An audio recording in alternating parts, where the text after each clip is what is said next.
Please remain standing for the national anthem.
Thank you.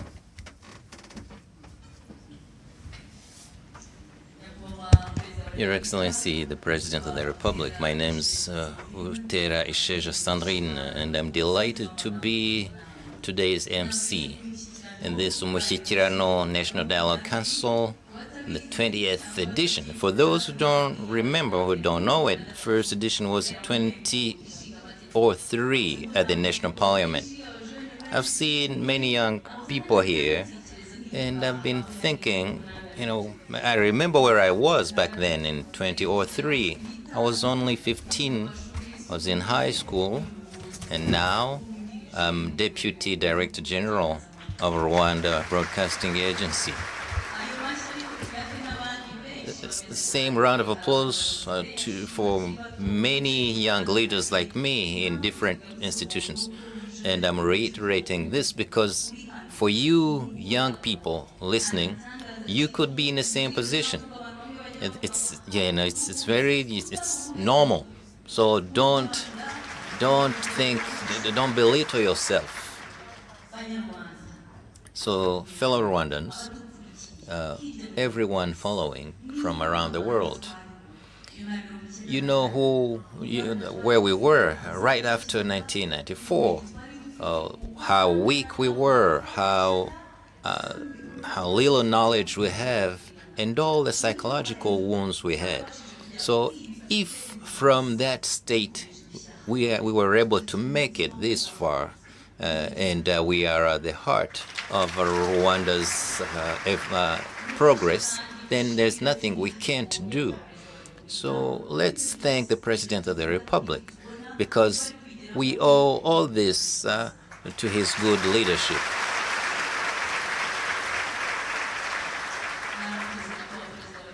We're so grateful, Mr. President, for leading us along that journey.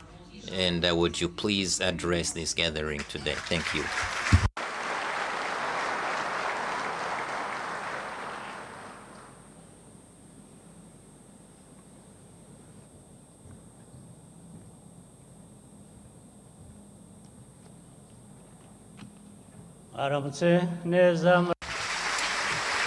Good morning, everyone.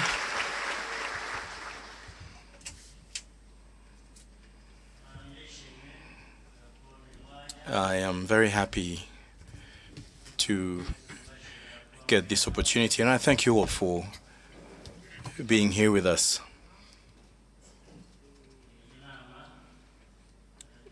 So that this National Umushyikirano Council be successful.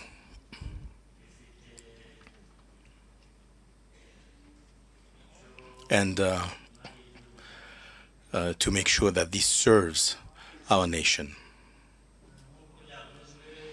As was indicated earlier, this national dialogue has been organized several times over, and there are resolutions that are taken every time.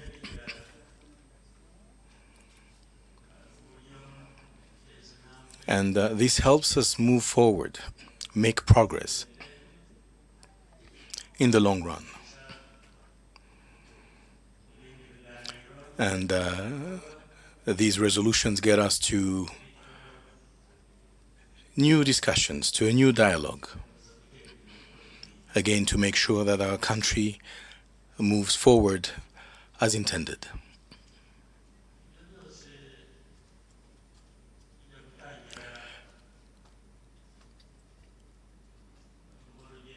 As we began this journey,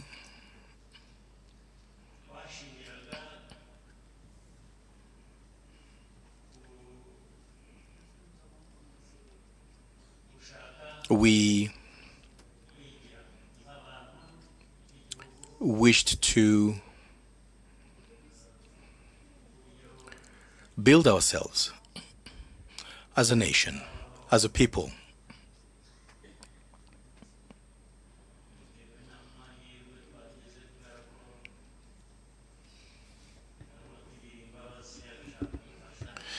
And avoid depending on the pity of people here and there, hearing that this person has had pity on us, but then when they change course, this would have an impact on us. So sovereignty and independence, true independence and true sovereignty is our objective. The objective of each and every one of us.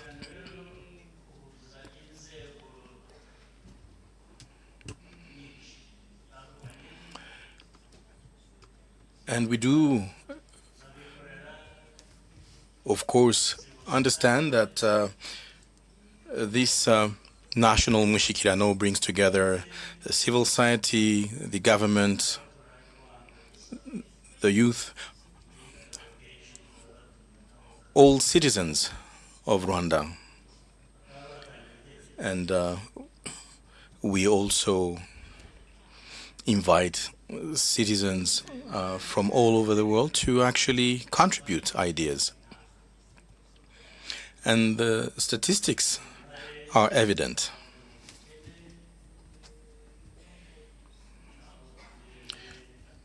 The number of people that came out of poverty,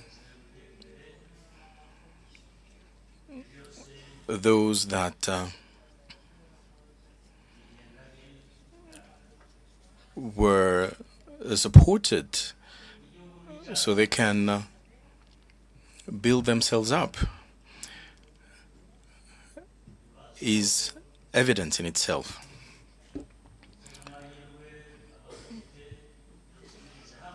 But as always, there are always challenges as well as opportunities.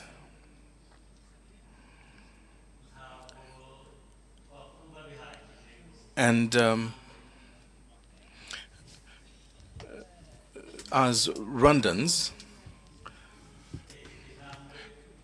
we cannot sleep on our laurels. We can't ever say, well, we've actually achieved enough. We always need to go further along with more determination. And we have no choice. There's no other way around it.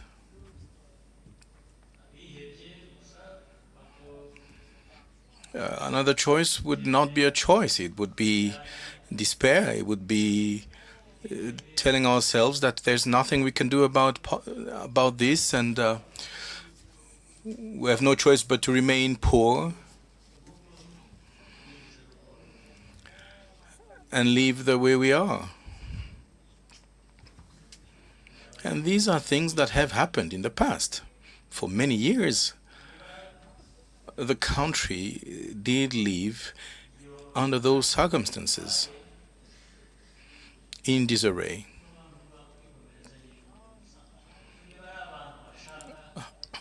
And there are people who believe that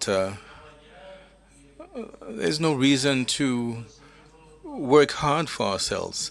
But so long as we have within our people, individuals who have this vision, who have this courage, who allow us to understand that we have countries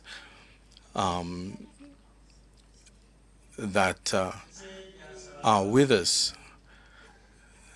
sister countries that can indeed help us achieve this vision, then this is possible. And this will, of course, prevent some of us from getting a good night's sleep, because we keep thinking about means and ways to move on the path of progress, on the path towards development.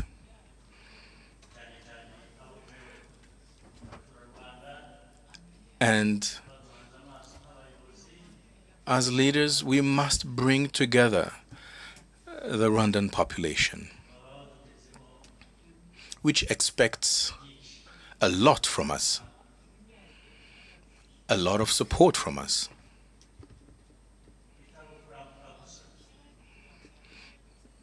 Guidance and support that helps citizens go way beyond surviving.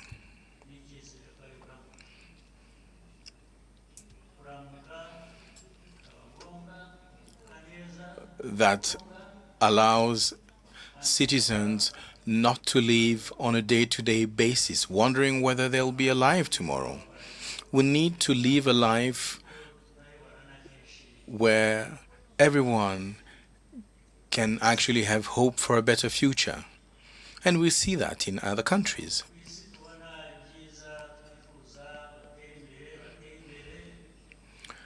We see countries that have made progress,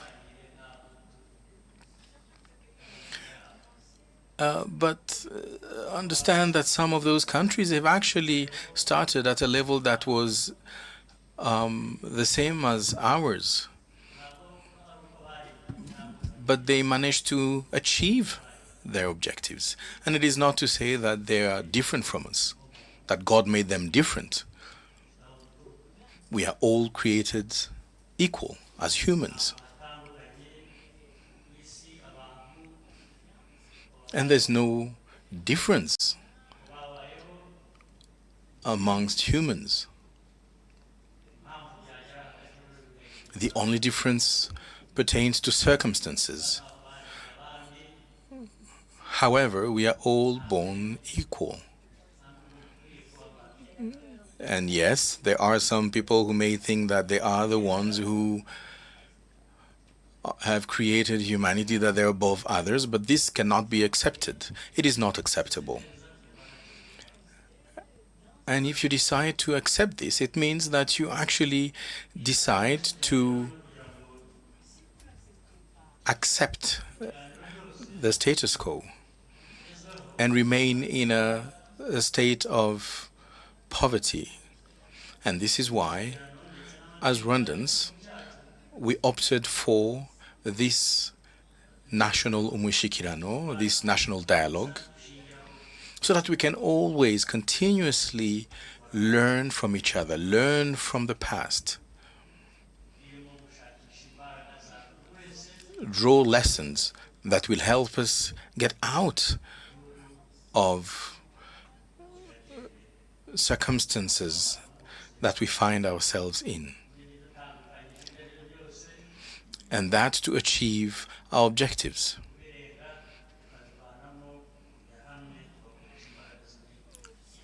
And it is clear that there are differences. However, this should not be an obstacle to cooperation towards progress. And this is the reason why I believe it is important to make decisions. And particularly as leaders,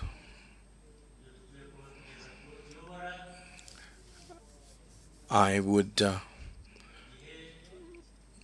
and I do want that what we do for our citizens, that the efforts we deploy in favor of our citizens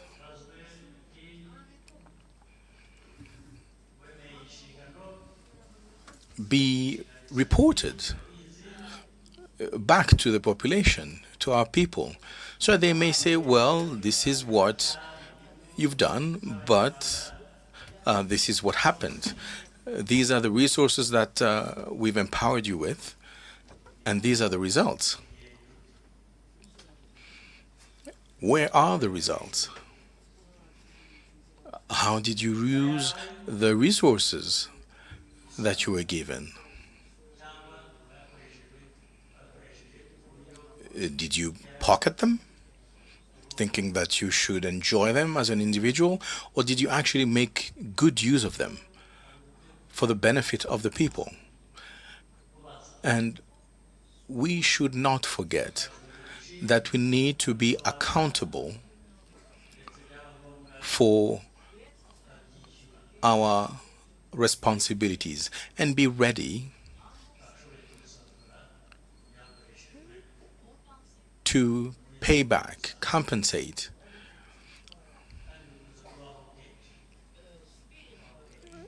and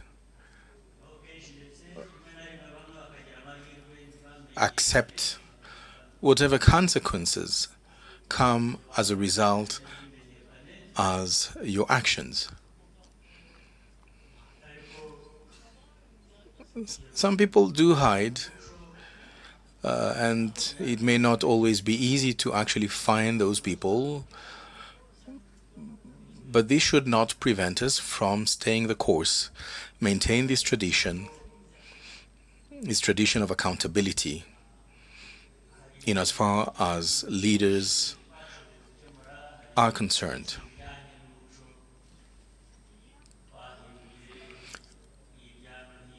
And there are many other things that we managed to transform. And at times these work well, other times it does not necessarily work well, but in any case there are still quite a number of issues that have not been resolved yet. As you're aware, there are issues related to projects. And leading a project to success is difficult. You need to plan for it, implement it, and it does happen at times that the said project is not well prepared or planned for. And as an example, we may have a government structure that is responsible for the planning and preparation of such a project. But then we realized that there were no consultations with other structures that they are meant to collaborate with.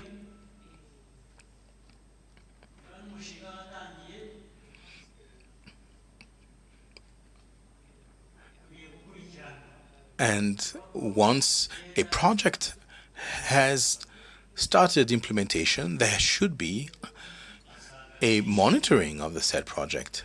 But then we realize that there's no monitoring, there's no follow-up.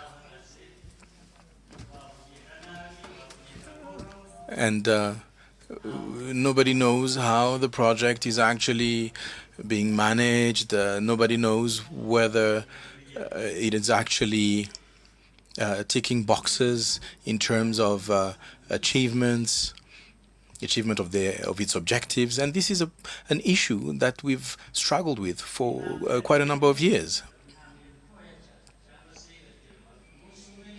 And even when a project is well implemented,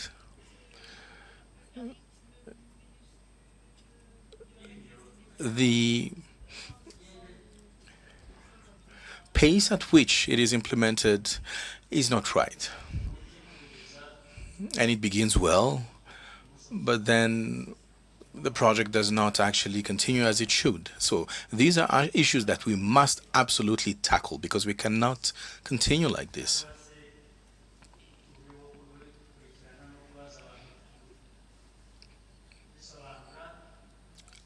On the other hand, I believe we need to ensure that accountability is systematic.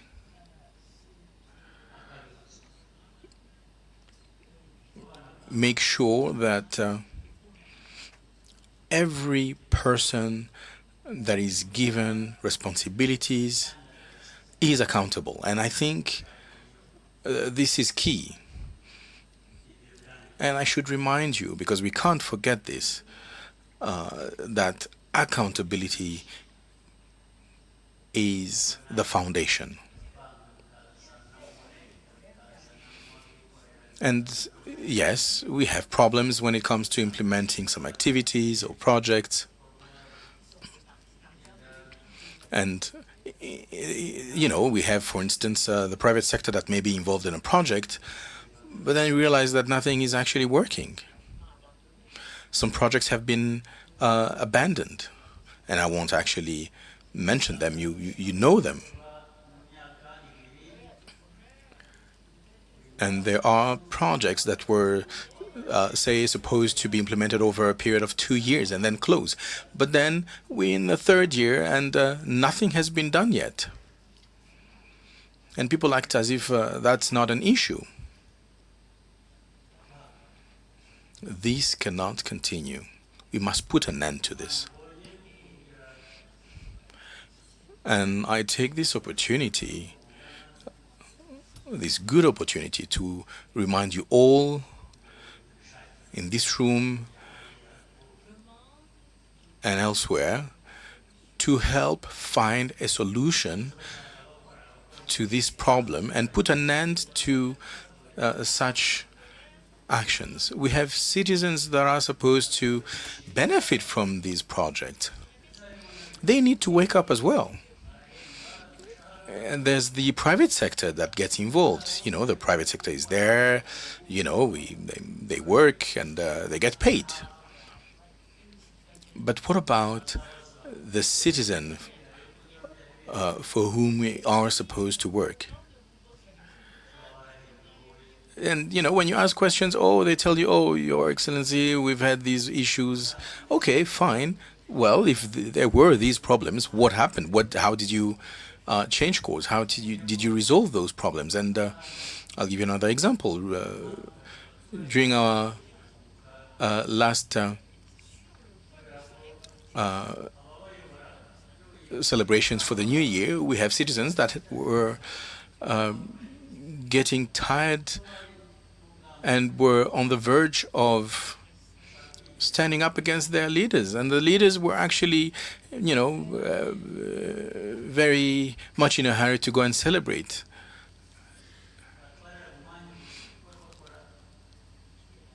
And yet, some citizens had been waiting for the results of a given project.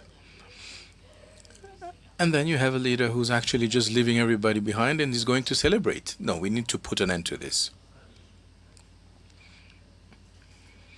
And people must be accountable, whether it's negligence or something else. When it comes to Kigali, the mayor must be accountable. And when I'm talking about accountable, you know, I'm not talking about, you know, me asking a question and then you responding. No. If there is lacking that has been proven on your part, then you must be accountable for that. And I'm not specifically speaking about the city of Kigali. I'm talking about ministries as well. There are projects that are being implemented. You need to supervise them. You need to monitor them, resolve the issues that arise. And you must be accountable for those issues. If there are delays or any other issue, you need to explain those problems and then resolve those issues. People can understand that there are problems. This is normal. But we must find solutions to those problems.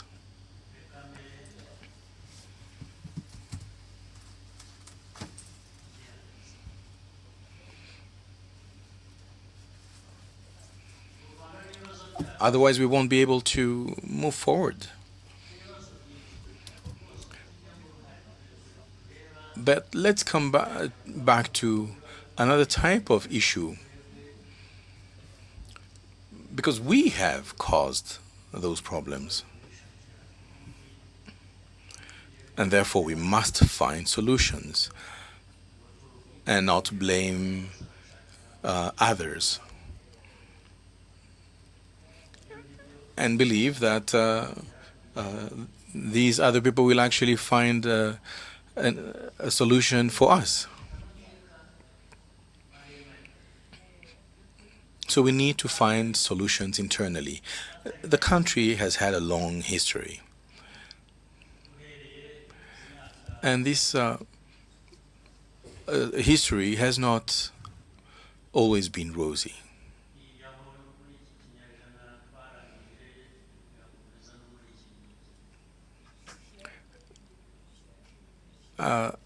In the last century, or beginning of the last century, we had problems that actually keep following us. But among those problems, some actually come from the outside. They come from outside of Rwanda. And you can imagine that if we are not able to actually resolve our problems internally, our internal problems internally, how are we going to actually tackle problems coming from the outside? So let's say we have 50%, 50% of problems caused internally and 50% of the problems coming from the outside.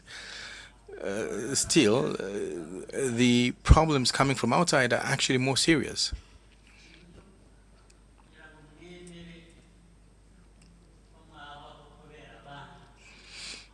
I do not, and I will not accept that you decide or accept to live on somebody else's dime, that you depend on others. This I cannot accept.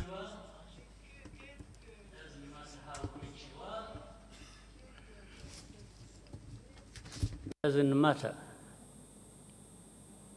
how willing you are to use it to wrong ends. We, from a small country like Rwanda, we should be able to stand up to that.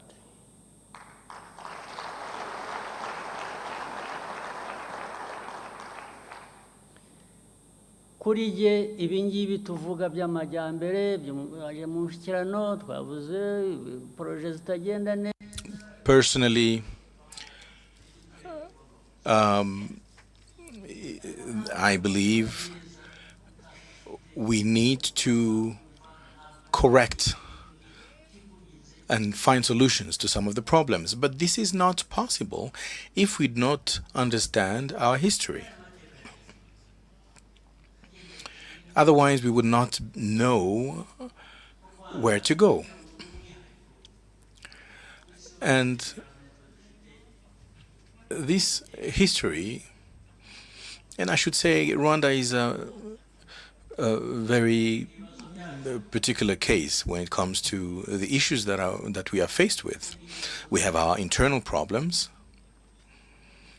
but then we have other very serious problems that are caused by the outside.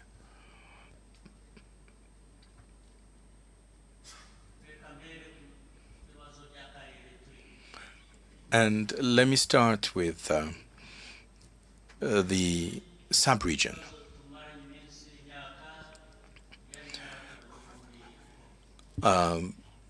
We are all aware of the problems that we are faced with our neighbors in the DRC for many, many years. And there are other problems with our neighbors in the south, in Burundi.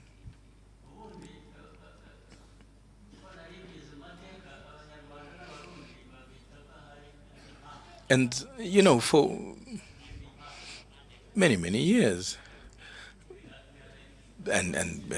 people actually continue saying that, Rwanda and Burundi are twins, twin countries.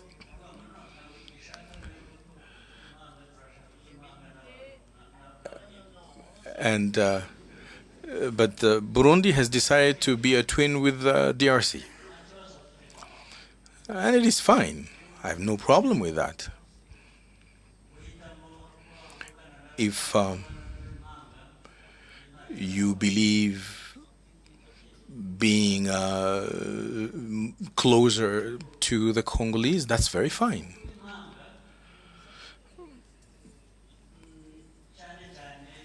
But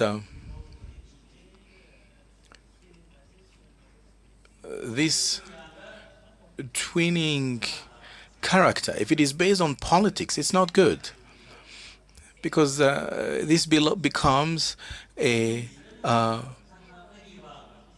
move towards hate. Hate of other people, hate of oneself.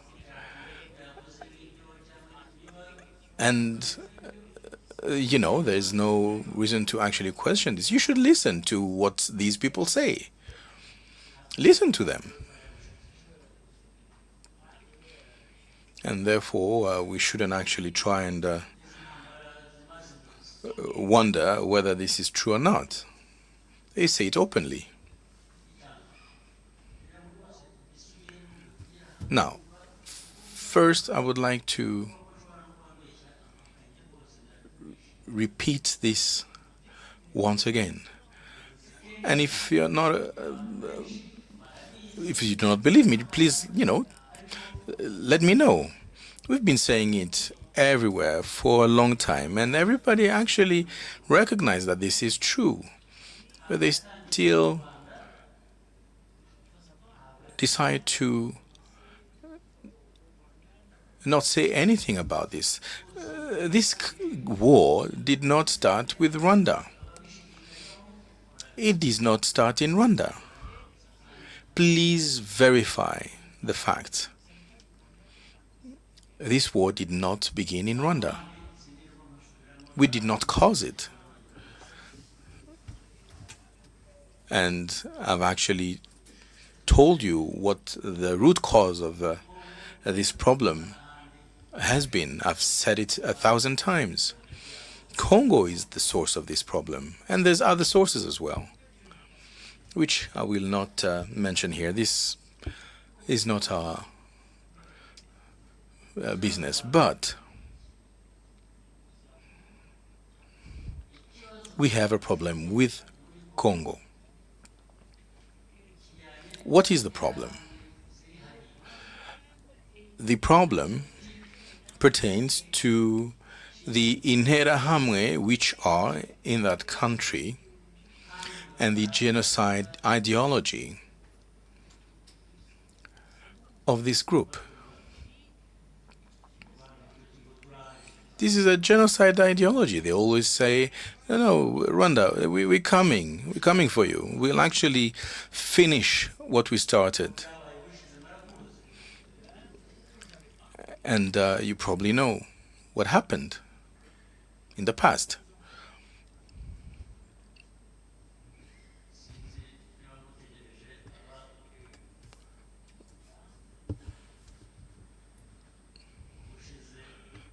So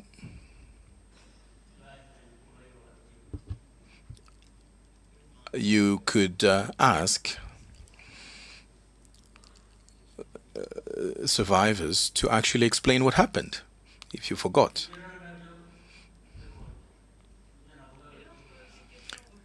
And therefore, this is an issue that keeps coming back, and this is an issue that came from the outside.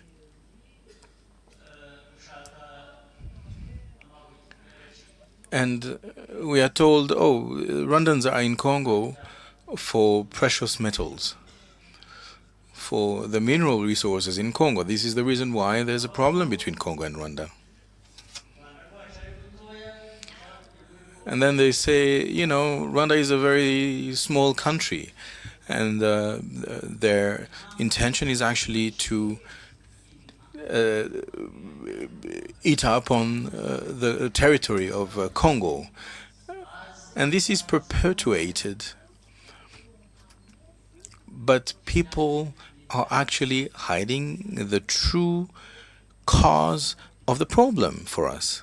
That is the Interahamwe, which are in the DRC. They were installed there, they were given weapons.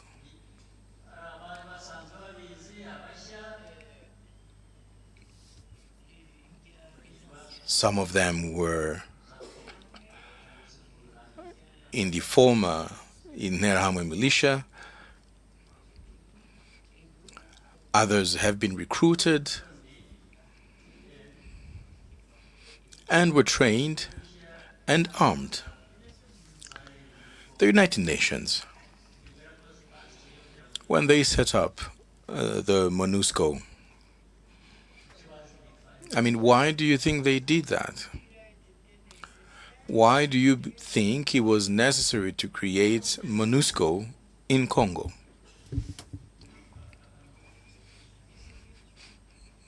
Very few people ask themselves why. And when we talk about the United Nations, oftentimes people do not, know who they are, and when they speak about the international community, who are they? At the end of the day, this does not have any meaning, because the UN is everyone. It is all the countries. But at the same time, it's nobody. The international community is all of us. It's you and I.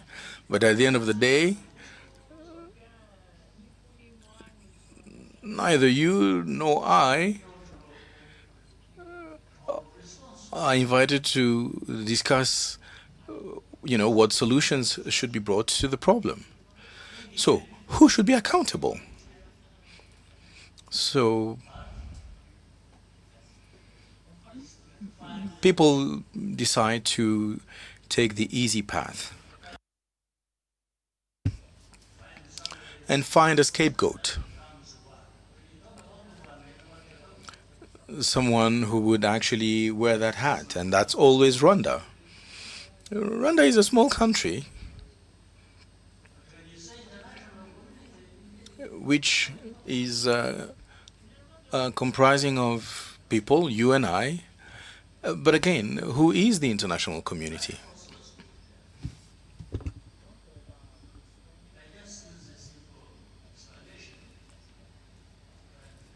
Long story short,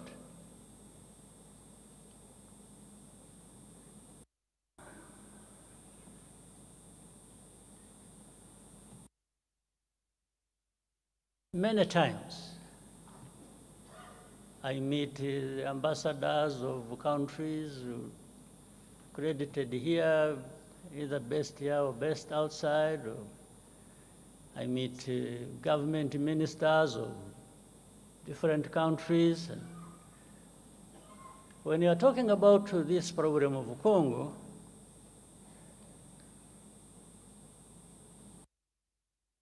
one of the many questions they ask is always, how many Interahamwe are there in Congo? How many FDLR? In other words, what they are trying to say is, you have turned it into such a big problem when actually they say some of them are old. They are 90 years old.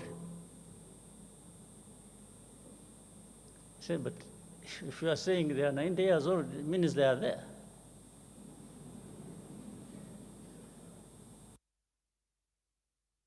But to become 90 years old, if you have children that you train and put in their heads this kind of ideology, and they end up being militias or fighters within FDLR, I mean, how does being 90 years old become irrelevant? How? So they asked me, how many? The easiest answer for me sometimes is, why don't you ask the UN forces you put there? You sent these forces to go and deal with this problem, among others. So they should really be telling you how many or what they are doing. Second, I answer them on issue of hate speech. How do you count the numbers? If the president of the country, that is Congo, or his assistants or heads of different institutions publicly talk about genocide, talk about attacking Rwanda, talk about all kinds of things as it relates to genocide ideology. How do you count that in numbers? So you tell me how many give such a speech? Well, I also tell you, even if you think there are few who give such a speech, there are millions who are listening. And among them, they are recruited into that, and they become part of the threat that Rwanda faces. Others come and say, yeah, but Rwanda, I think you are strong enough. I have not understood the meaning. I say, strong enough to do what? To sit back and be run over? I said, is that what you do in your own countries?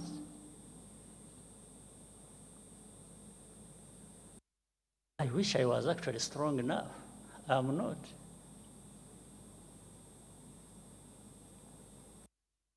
I wish I was strong at all. Then I would, take such threats as simple as something I can deal with as and when I need to do that. But I'm not, because I'm not in the end, because I even depend on you. One day you decide these people in international community, they have, I think they took things literally. They are helpful. I would say they are helpful. They have been supportive. But they even are supportive in creating problems for us. They are helpful in one sense of solving the problems, and helpful in another sense of creating problems for us. The amount of threats we come under on a daily basis. We will do this if you don't do this. We will do that if you don't do that. Sometimes you feel choked by this kind of, but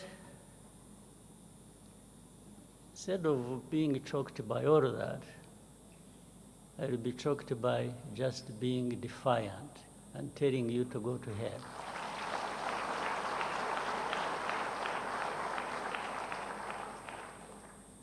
You can't create problems for me, at the same time come and blame me for these problems, and then start threatening me. How?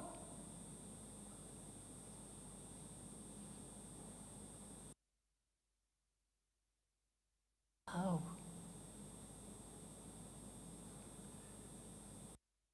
It's a daily thing. It's a regular thing. It becomes the conversation instead of addressing the problem the way it should be. You know, these Congolese are very lucky.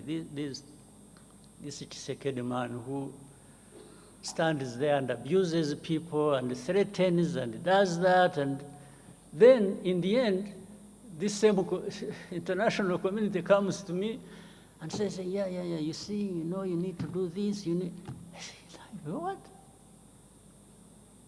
And I tell them, don't you realize that by doing that, you are actually emboldening this person not to find a solution to their problems, or whatever problems that are between us and them.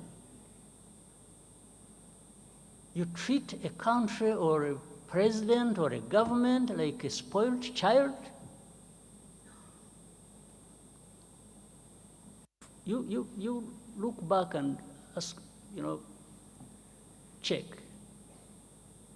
There is no blame that ever goes to the very people who created this problem and who continue in the same problem. But when it comes to Rwanda, it's our problems we are blamed for, and it's their problems we are blamed for. So we are blamed for two kinds of problems. Our own, we may have our own problems that for sure we will own up and deal with that. But how do we deal with the blame for other people's problem? They should be owning up to and dealing with. How do we deal with that? Just by threats? You come threaten people, I will do this. Well, some of them did whatever they did. But I hesitate to tell them, I say, okay, you did that, so what did you get out of it? Whatever you did, what did you get out of it? The situation just go to us. And for me, from the beginning, it was obvious it was going to get worse because you are not addressing the root cause of the problem. Instead, you are just massaging the people who are actually behind these problems. So how does the world expect us to behave? Just listen to them and do whatever they ask us to do, even if it is leading to our own destruction?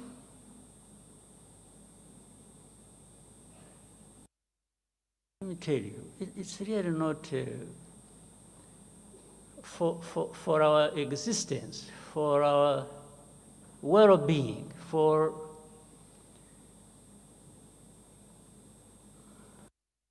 if somebody intends to create these problems for us, we don't expect we don't expect to be asked to ask for favors from the ones who are causing these problems to us.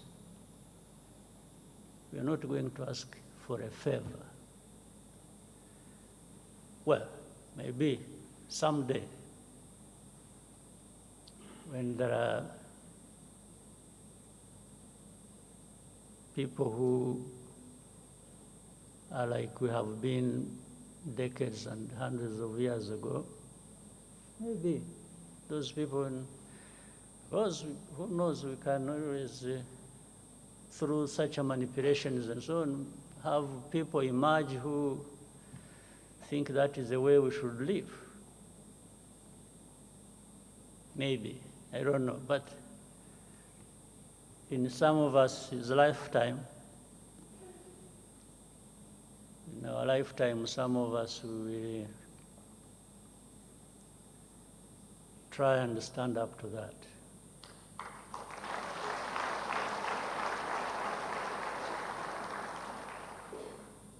So this problem By the way, if we were really in Congo for minerals, we would be 100 times richer than we are now.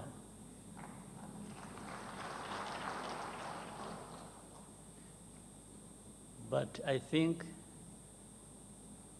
also why we and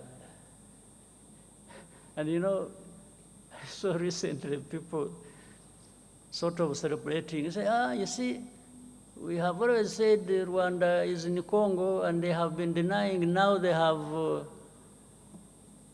no, that is nonsense. I think people who are being told are not listening. And what they have been told for years, they have not been listening, because I've been asked thousands of times. You say, is Rwanda in Congo? There is something that says everything you need to know about defensive measures we took to deal with that threat coming from Eastern Congo or from Congo. Now, my answer, simple answer, which says everything, has always been, if you ask me whether we are in Congo, do you first ask yourself, why would Rwanda be in Congo? Then you would get the answer without asking me. If we ask yourself that this Rwanda, which is accused of being in Congo, why this accusation? First of all, it is not about minerals, that one is aside, for sure. It's not for any other thing, for sure. Except we have told you for the last 30 years about the threats coming from Congo to do with our security, and those threats have materialized several times. You just don't want to see it, you don't want to hear it.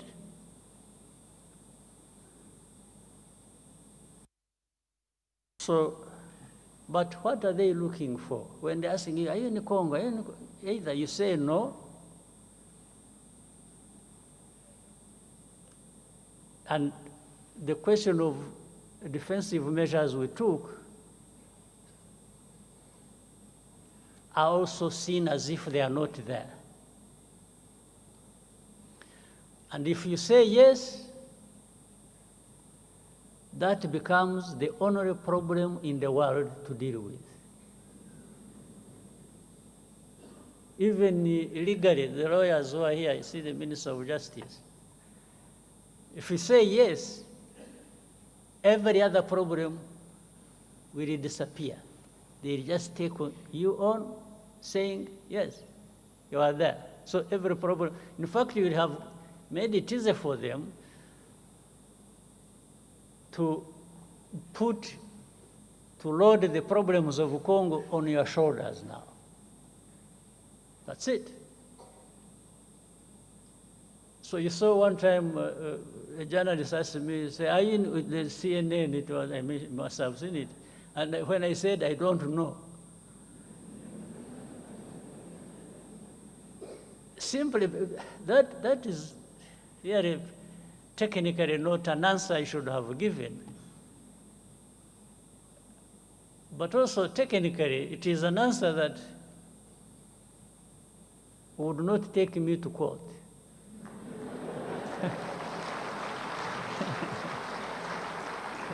So, how do you prosecute an ignorant man who doesn't know what you're even talking about? It becomes difficult. So, but this whole back and forth thing has trivialized the real issue. The real problem has been trivialized. But there are big issues to deal with. Congo must own up. They have responsibilities and must not transfer their responsibilities to Rwanda. We're not responsible for Congo. The history and whatever it is, that one people can make their own judgment. But we cannot carry our own problems and carry Congo's problems. No.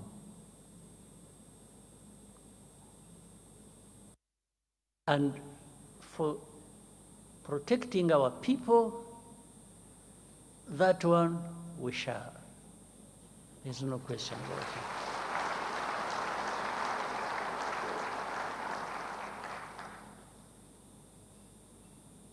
But there is more unfairness to this world.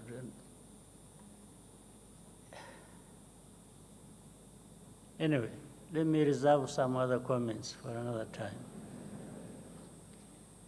And give space for other things. But I thought I needed to give you a bit of what is on people's minds, but this is also not what we are talking about. I don't think this is a problem that is not that cannot find an answer, that cannot find a resolution. I don't think so. There is a way to resolve this matter, but people just don't want to resolve it. Maybe it also becomes an industry for some people to keep having a war going on, and there are lots of benefits to some people. But otherwise, if you address the root causes, and they are known, and simply put responsibility where it belongs, and accountability, I think this problem can be resolved, the Congo problem. And must be looked at holistically. How it is the whole of Congo, it's the region, it's Rwanda, Congo, it is. All right, so thank you very much, and I hope we have started the year, everyone, on a good note. After a long break and so on, now we are back to business. So we should do just that. Thank you very much.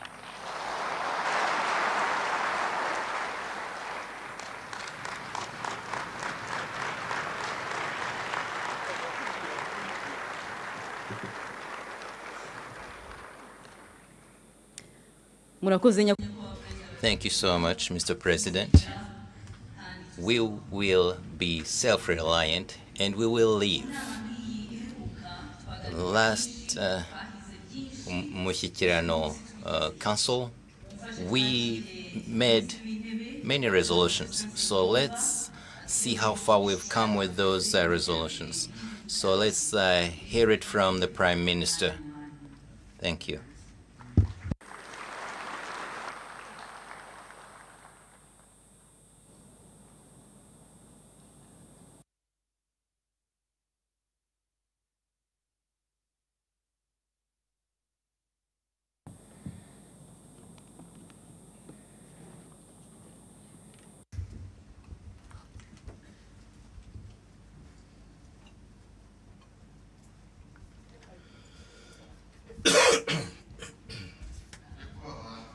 Your Excellency, the President of the Republic,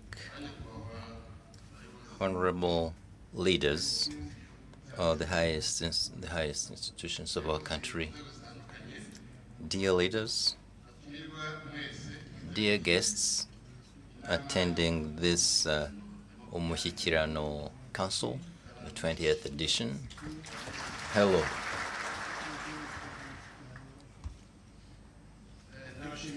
I thank you, Mr. President, for this opportunity. And please allow me before I continue, to ask this gathering to help me thank you for inviting us to this Umushyikirano 20th edition, and to thank you for the remarks and the advice you just gave us.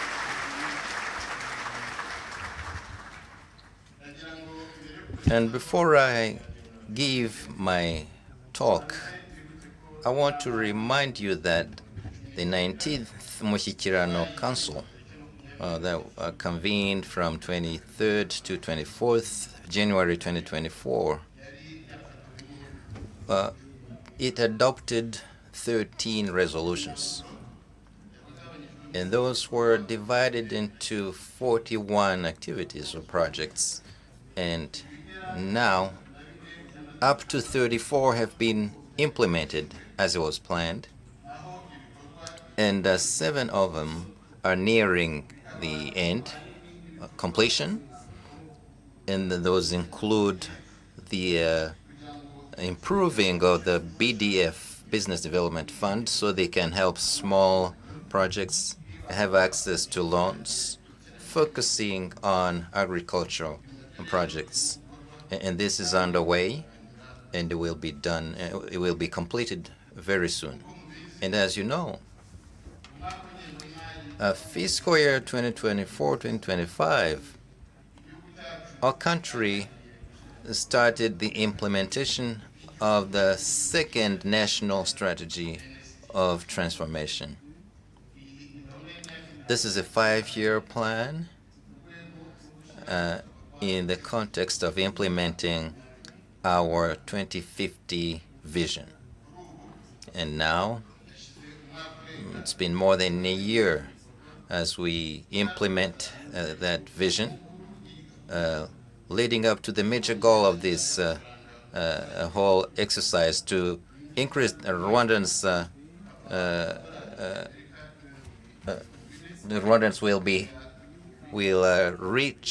go from $1,040 to $1,370 a year in 2029, as we increase the citizens' well-being in every area.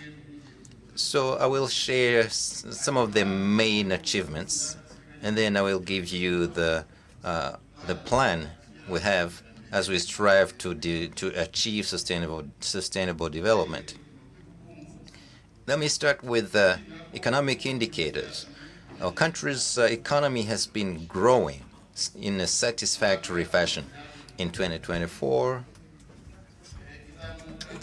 our economy grew from 8.2% in 2023 to 8.9%, which means it exceeded 8.3% that was planned. And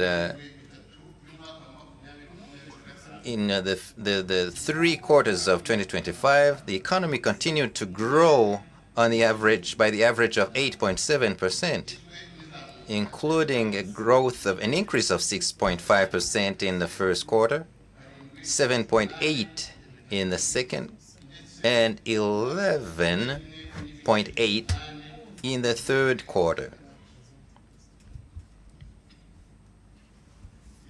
This growth saw the participation of different economic sectors of the country, including agriculture, industry, and services. And the first 3 quarters of 2025, the agriculture sector grew by the average of 7% from 5% in 2024. Industry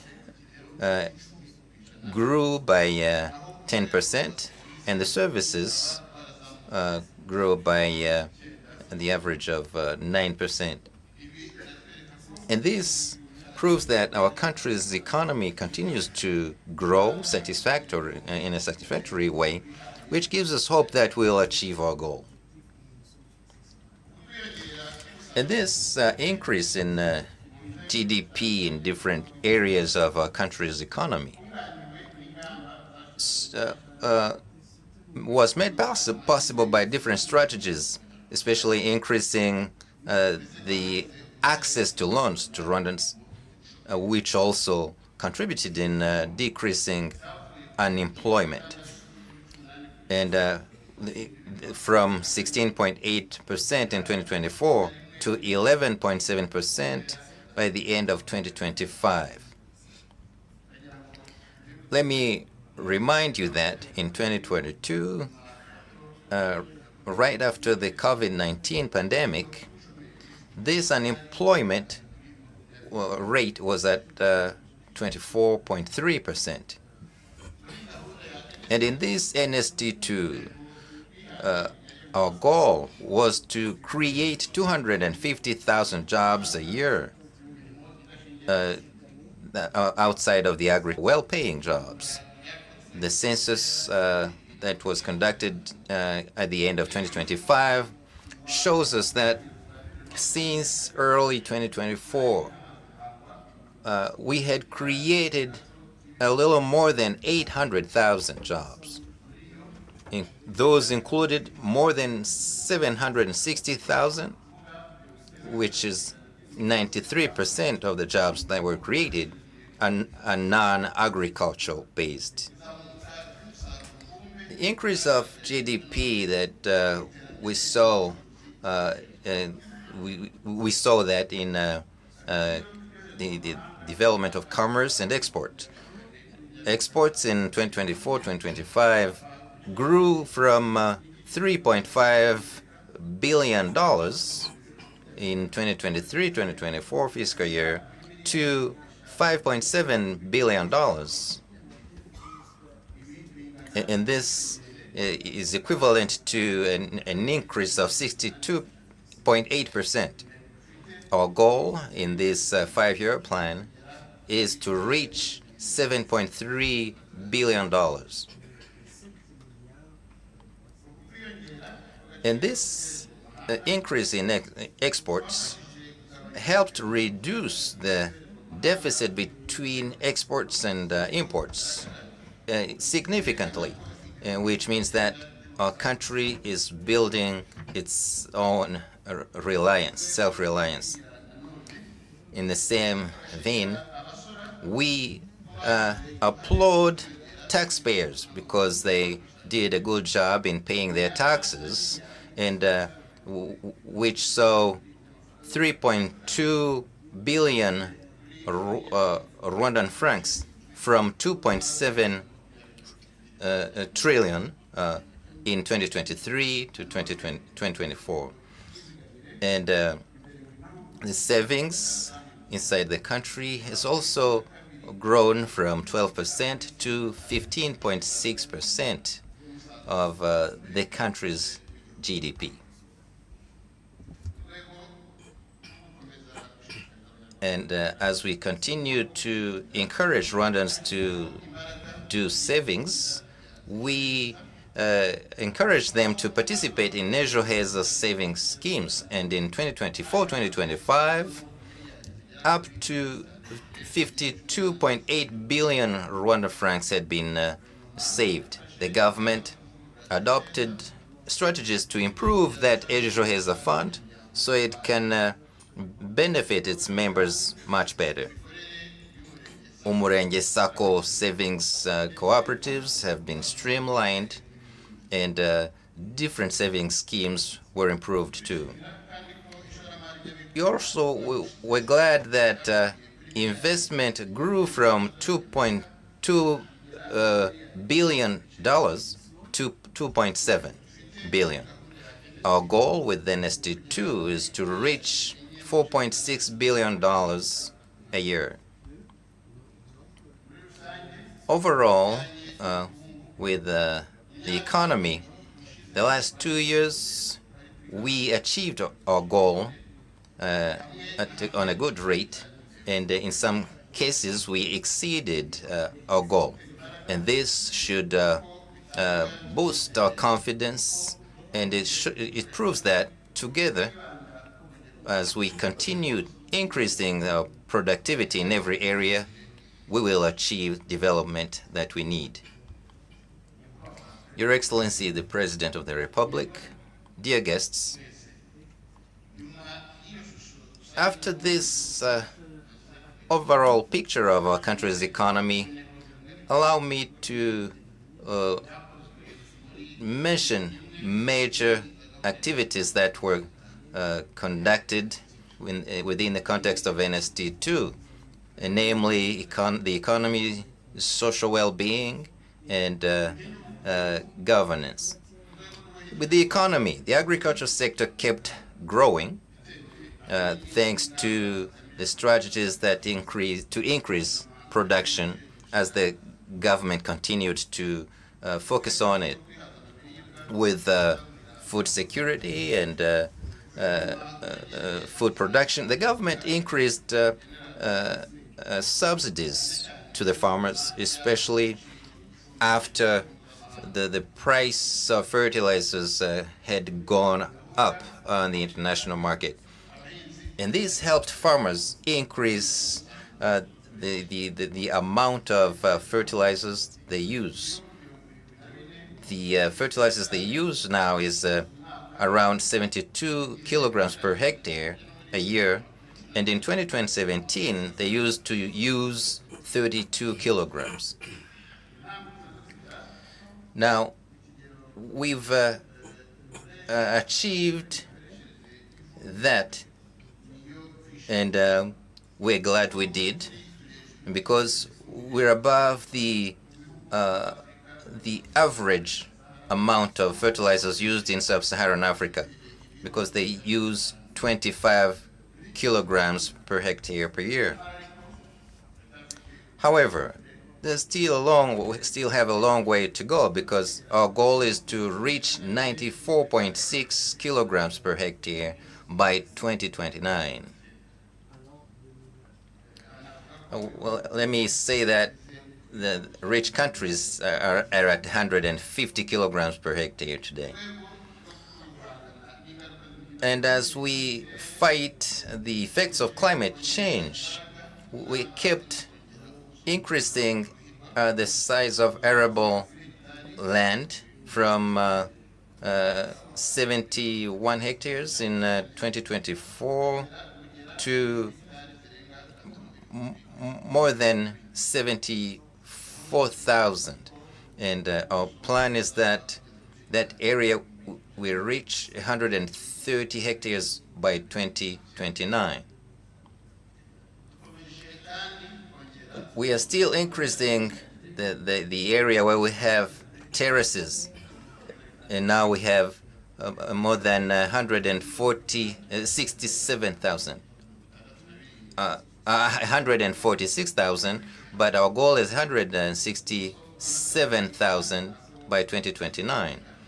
Terraces have increased, and now we're at more than 1,042,000.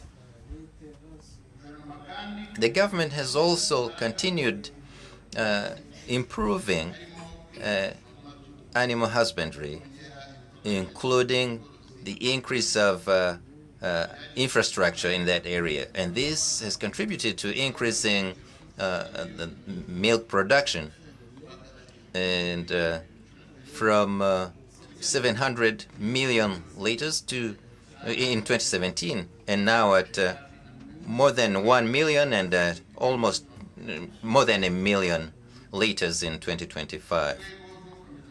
And as we keep improving our industries and increasing their production, the government has continued to implement strategies to increase the products that are manufactured in Rwanda, produced in Rwanda, so that we can satisfy the local market and also export. Those strategies include the increase in investment and the capacity of those industries, especially the mining sector, the agro-processing, and construction. The government continues to facilitate investment in the mining sector and to process those that production before it's exported to add value. So the in 2024, its production increased by 12% from 9% in 2023. The first 3 quarters of 2025, that production grew at an average of 8%. And as we keep improving the development of industries, and as we want to increase our production by 10% at least a year, the government continues to improve the operations at industrial parks, including that in Rwamagana, Musanze, Muhanga, Bugesera, and Kigali. And this will help us increase the production at those industries, create jobs, and improve the value chain and the business with foreign countries. The tourism sector contributed a lot in the export, allowing the country to have $647 million in 2024 from $620 million. Our goal is to reach $1 billion million within this NST2. And to reach this, the government, jointly with the private sector, will continue investing in infrastructure that for the tourism sector, including the new Kigali International Airport. The government will continue to focus on streamlining and improving the MICE sector, the conferences and events, and sports as well. In 2024-2025, this MICE sector contributed to the economy by $108 million, and the goal is to reach $224 billion. We all remember the UCI championships that we hosted, the boxing championship, and others, which allowed Rwanda to show the world that we are an exemplar in these areas. Your Excellency, the President of the Republic, dear guests, we've continued focusing on different development activities, including better shelter, where the government continued finalizing land use master plans in different districts and Kigali City. And now, up to 25 master plans out of 28 have been finalized. And those that are not finalized are going to be finalized very soon and will be finalized as it was planned. The government is also focusing on giving Rwandans better shelter, starting from those living in danger zones. So the example is the Mazi Modern Village shelter that has given shelter to 688 families, and together with the private sector, the government will continue to implement the existing projects that will help us achieve our goals within NSG2. The infrastructure sector, we've done a lot, we're still doing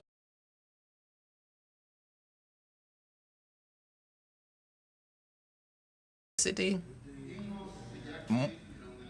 Up to 82.9% of households now have electricity. And with development, where there are development infrastructure, electricity has reached those areas up to 89% from 86% at the beginning of the program. The energy sector, within the context of being more self-reliant and jointly with the private sector, the government has started with the development of building reserves where the oil products will be kept, and this will help manage the fluctuation of the prices on the international market. To increase electricity in the country, we will use different projects, including Nyabarongo 2, which will produce 58 megawatts, Gishoma, which will give 15 megawatts, methane gas in Karongi that will produce 100 megawatts, Gisagara plant that will be improved to produce 80 megawatts from the current 25 megawatts. We're also doing more to make sure that more Rwandans have access to clean water. Today, 84% of all cells have potable water, from 80% in 2023-2024.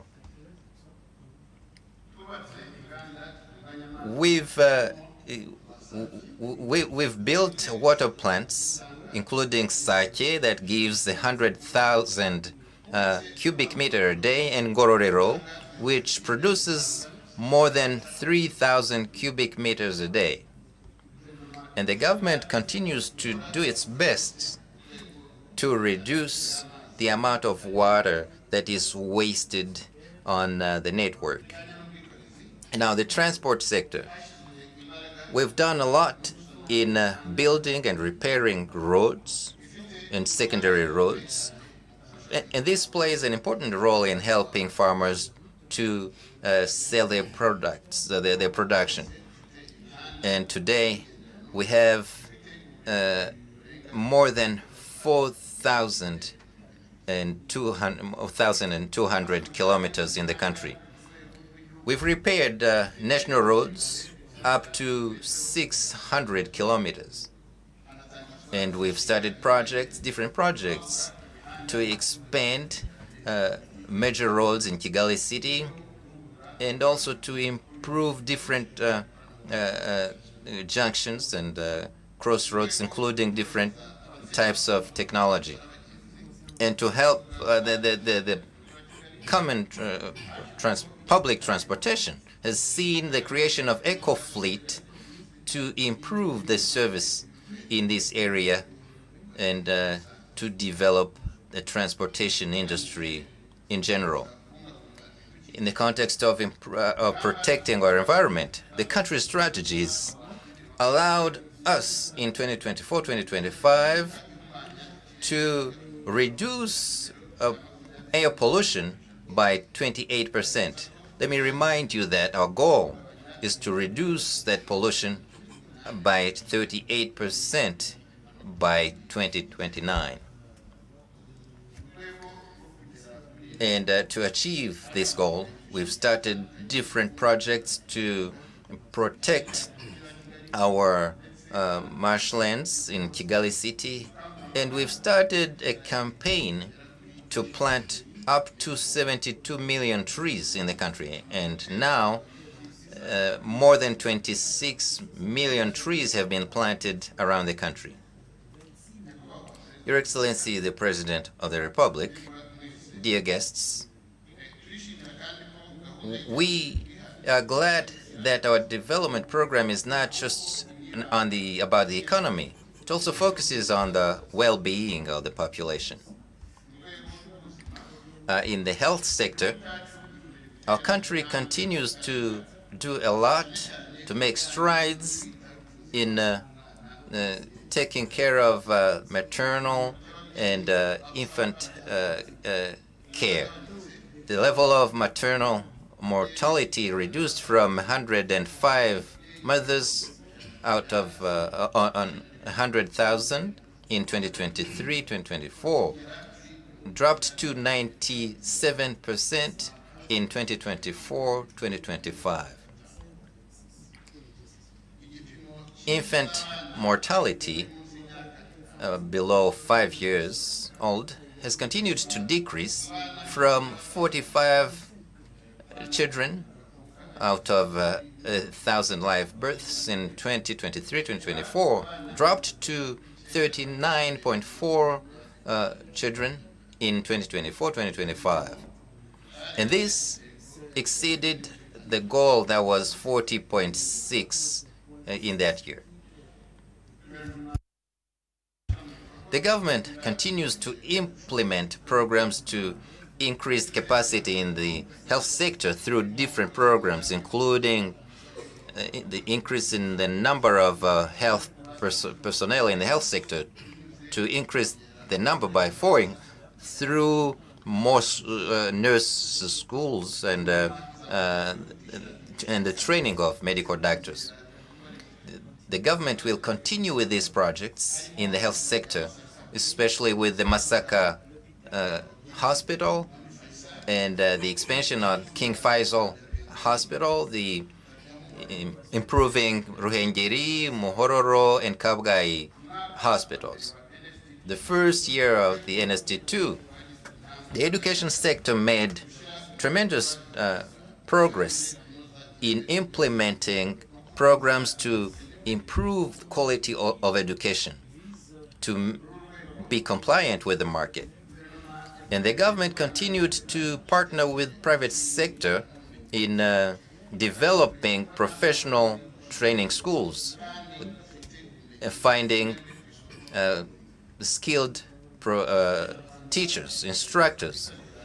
And Rwandans are encouraged to attend these schools so we can reach our goal to increase those who enroll in those schools from 38% of all school-age children to 60%. We will also keep increasing the number of vocational training schools and up to 30, which means one professional training school in every district. The curricula of Rwanda Polytechnic were improved to make sure that the training that is provided is compliant with the needs on the market. The basic education, so curricula also improved. A program that contributed in reducing the number of school dropouts from 7.5% to 5.2%.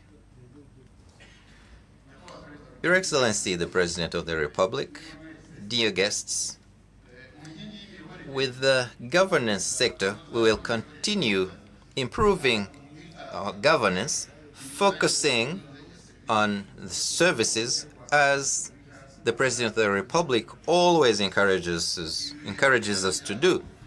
We will achieve that by making sure that all Rwandans and the unity of Rwandans is safeguarded. Research has proven that citizens appreciate the services they get, up to 71.7%. Our goal is 90%. Obviously, there's a long way to go. But as you know, the citizen has to always be at the center of our action.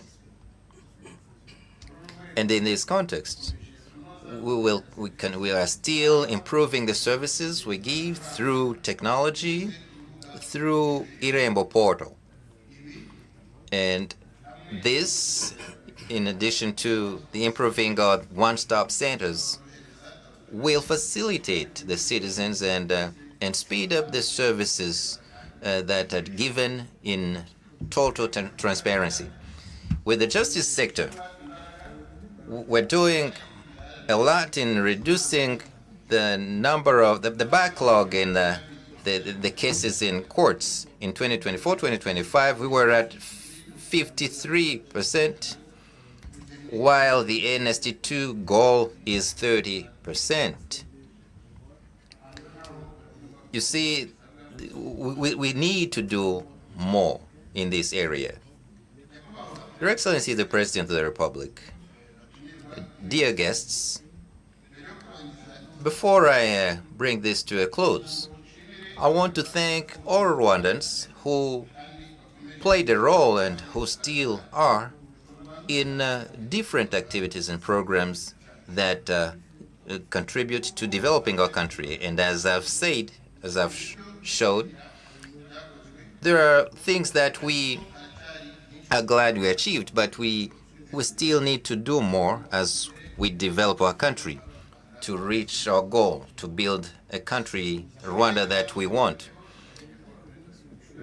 One point I want to reiterate, Your Excellency, is the issue of productivity.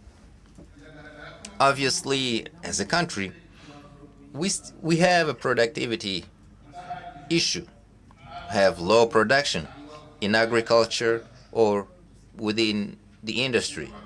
Your Excellency, allow me to remind everyone what you told us in the last Umushyikirano Council 2024, as you were encouraging us to change our mindset to be self-reliant as Rwandans.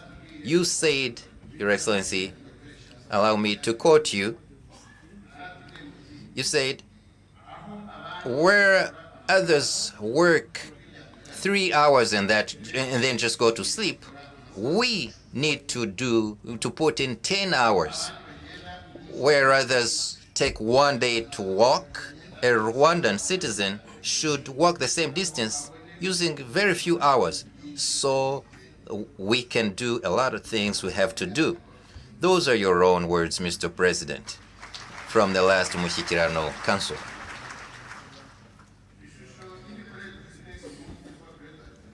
The way we do business, Mr. President, shows that we haven't really heeded your call as we should have. Here is an example. Research by the National Statistics Institute in 2024 shows us that about 63% of our factories operate at very low capacity. That's what they call low capacity utilization. Normally, in developed countries, many factories operate 24 hours a day, and staff work in shifts, 3 shifts actually. Our evaluation from last year shows that most of our factories operate no more than 8 hours a day. And there are some that are open 2 days a week, and they are closed 5 days of the week. This means that there are industries that use 20% of their capacity or even lower. Overall, this leads to a situation where what's produced by those countries are very expensive locally and when they're exported, and they can't compete with other products from elsewhere. And the reason, as many people keep saying, is not enough money, not enough working capital, which makes the owners, they are unable to get raw material that we need, enough raw material. And the other factor is that the lack of the market. But, Mr. President, if you look at this carefully, lack of market is caused by the reasons I gave earlier, just because the products are expensive. In agriculture, same thing. The production per hectare is very low compared to what we can do. I'll give you an example. Corn production in general, we're still at about 2 tons per hectare, but it's possible to achieve 10 tons. With potatoes, we're still at 8.7 tons per hectare, while we can harvest up to 22 tons. And to solve this issue, we need to change our mindset and our modus operandi, as you always tell us, Mr. President. The government intends to work more and better with the private sector to solve these issues. In agriculture, the strategies we've mentioned to increase the irrigated land, and this will help us solve the problem. This in addition to big projects in irrigation like Gabiro Agri Hub and Muvumba Multipurpose. As the production in industry and agriculture grows, it will help us reduce the increase in prices. And this will also boost the creation of jobs, and very quickly. Your Excellency the President of the Republic, dear guests, based on our 2050 vision, aimed at increasing the country's economy and improve the social well-being of Rwandans, here are some of the things we'll focus on. Increasing agricultural production to be self-reliant and to ensure there is food security. Increase the number of factories and their production. Create many jobs, especially for youth and women. Improving the quality of education. Improving the quality of health care. Make sure that there is good infrastructure, and also provide good services to Rwandans, and in a timely manner. Mr. President, we promise you that we're going to work harder and to improve the way we work and our collaboration and the way we serve the citizens. And we know we will do it. Before I close, I want to thank you once again, Mr. President, for this opportunity. Thank you very much. May peace be with you.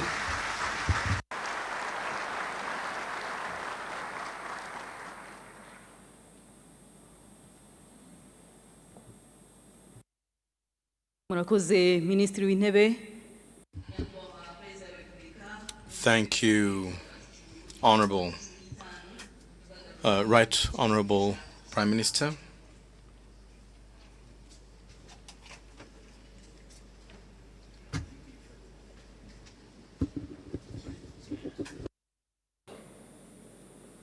Murakoze Nyakubahwa Perezida. We'll now take a 15-minute break. 15 minutes break.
mwese abakurikiye iyi nama y'igihugu y'umushyikirano.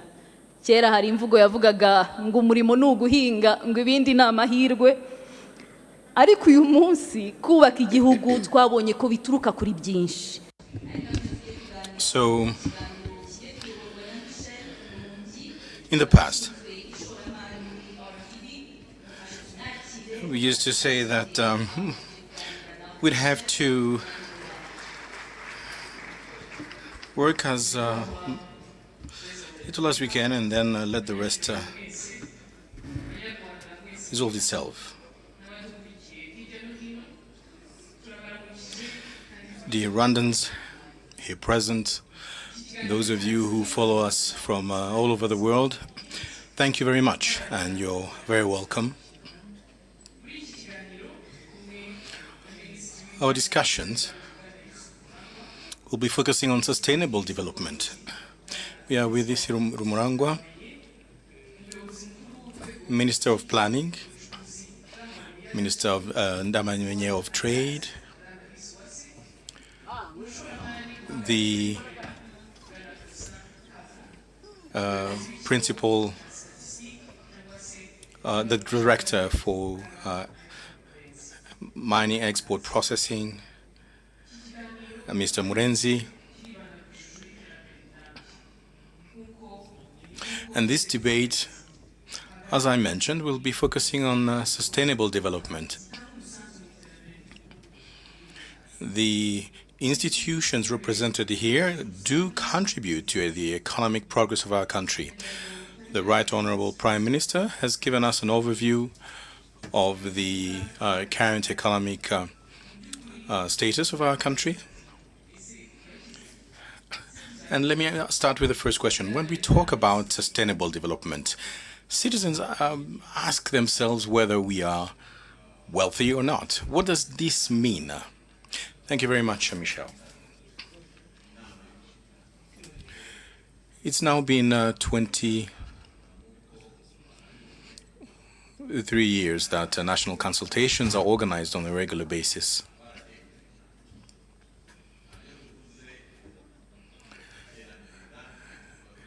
And since the first national dialogue, we've made a lot of progress. And what does that mean? It means that when there's economic growth, sufficient economic growth, over time, of course, this is progress.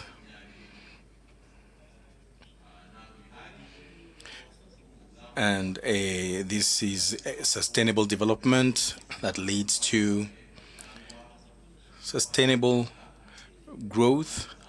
And we're not talking about numbers only. We're talking about the well-being of the citizens,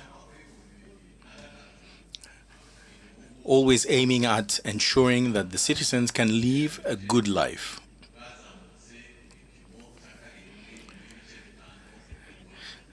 And we now record a 7.5% annual growth. And when we get to that, I think this is a good thing.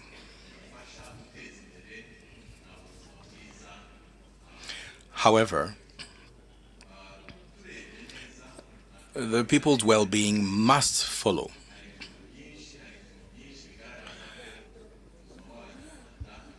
And we do realize that well-being has indeed improved. And I'll share with you a few examples. In 2003, about 23 years ago, the poverty rate was revolving around 60%. Today, the poverty rate is at 27%, which means that over 23 years,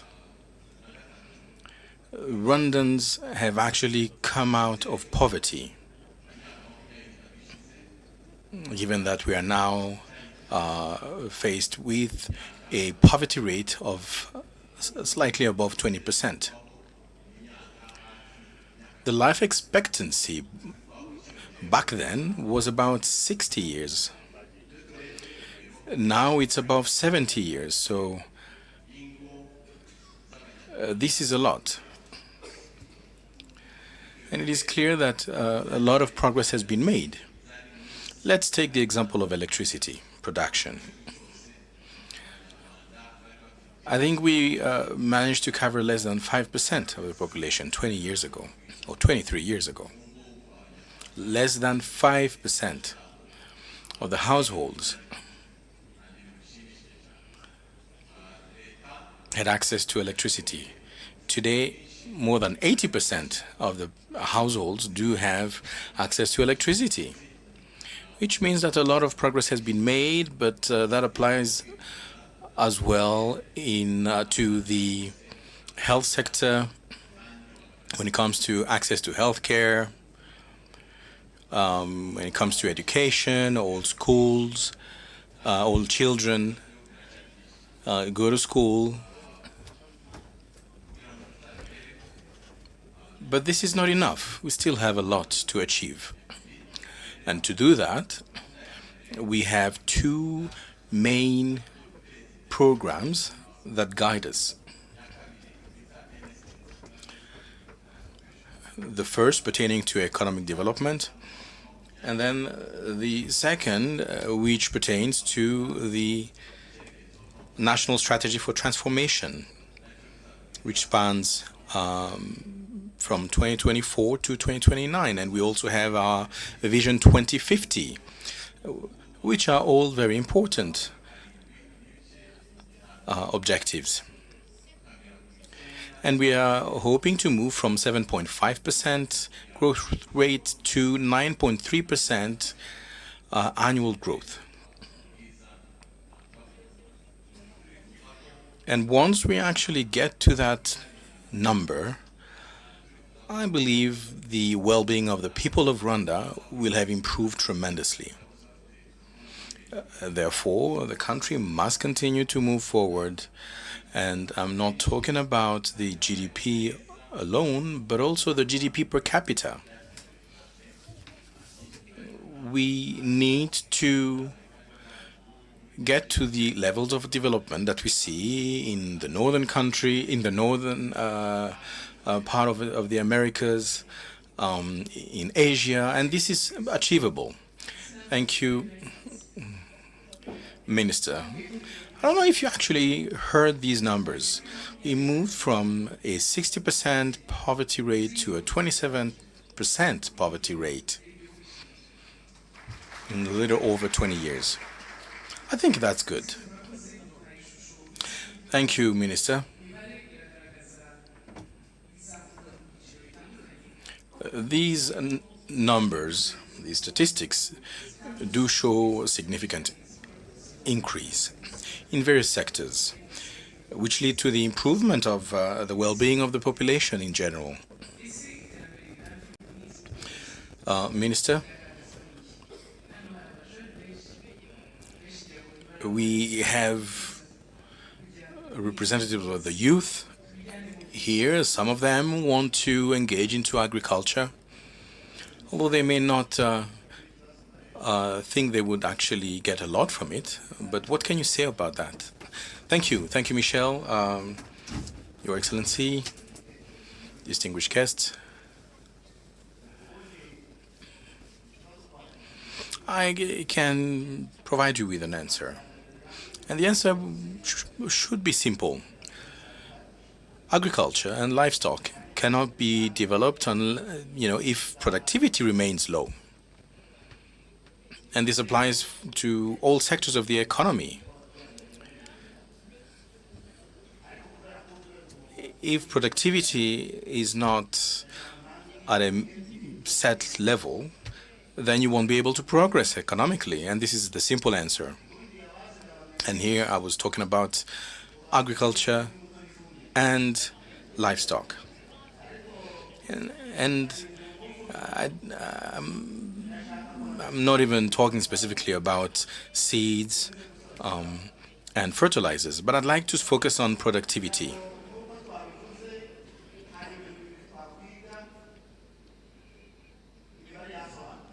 And there's two things we should think about, because we heard the numbers.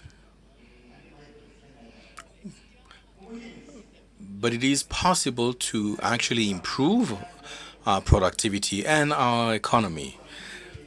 In the agro sector, there's the issue of the land that it can be used by the sector. It is clear that the country is not going to get bigger, therefore we need to make our soil even more fertile, because 50% of our soil is acidic. And in some areas, people knew about that, and they would say it's not the soil that is acidic, it's the government that is being acidic. And that was under the monarchy. Under the monarchy, people said there's no bad soil, there's only bad monarchs. And it is clear that we're not dealing with kings anymore. But we need to basically make sure we can get access to certain minerals and improve on the soil fertility. Take the example of Muvumba in Nyagatare. We do harvest corn. We moved from 4 to 8 tons per hectare. And the price of corn is 400 per kilo. And Minister Yusuf did mention it. And I think progress is actually being seen today. However, there's another important element that we have to think about. Self-respect, dignity, and I explain what I mean here. Religious people will preach the word of God, and you'll see that they're actually very strong when it comes to potato productivity. That's in Nyamagabe. In Nyamagabe, we say that the image of agricultural growth is the potato. Oh, okay.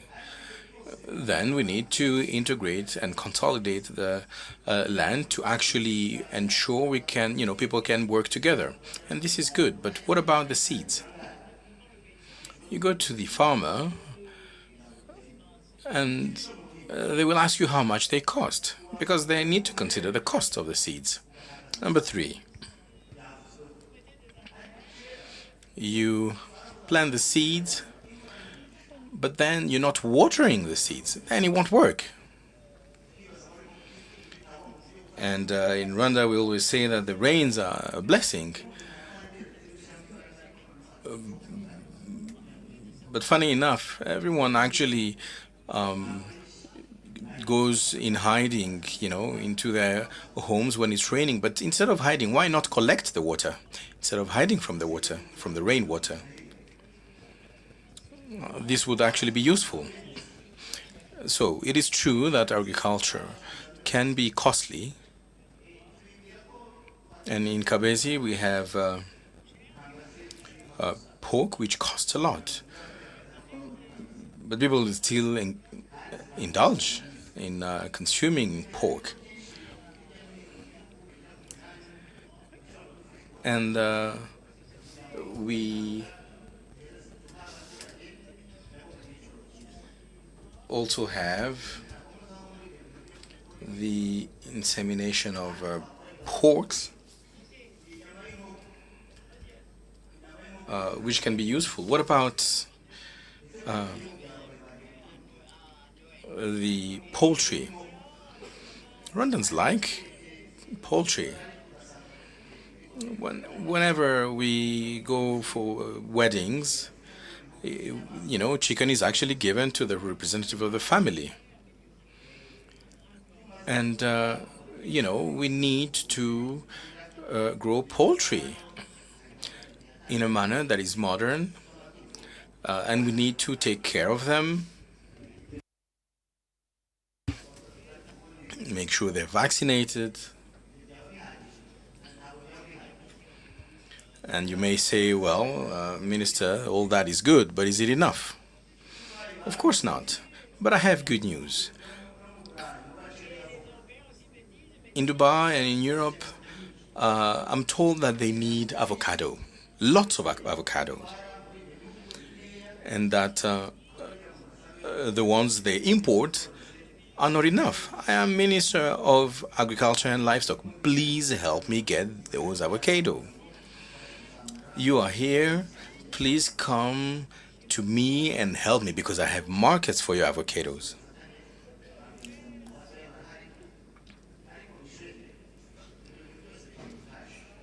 And this is to say that we need to collaborate, we need to work together. But you know, Michel, money is key.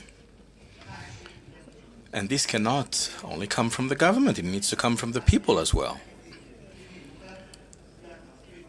And, you know, with climate change and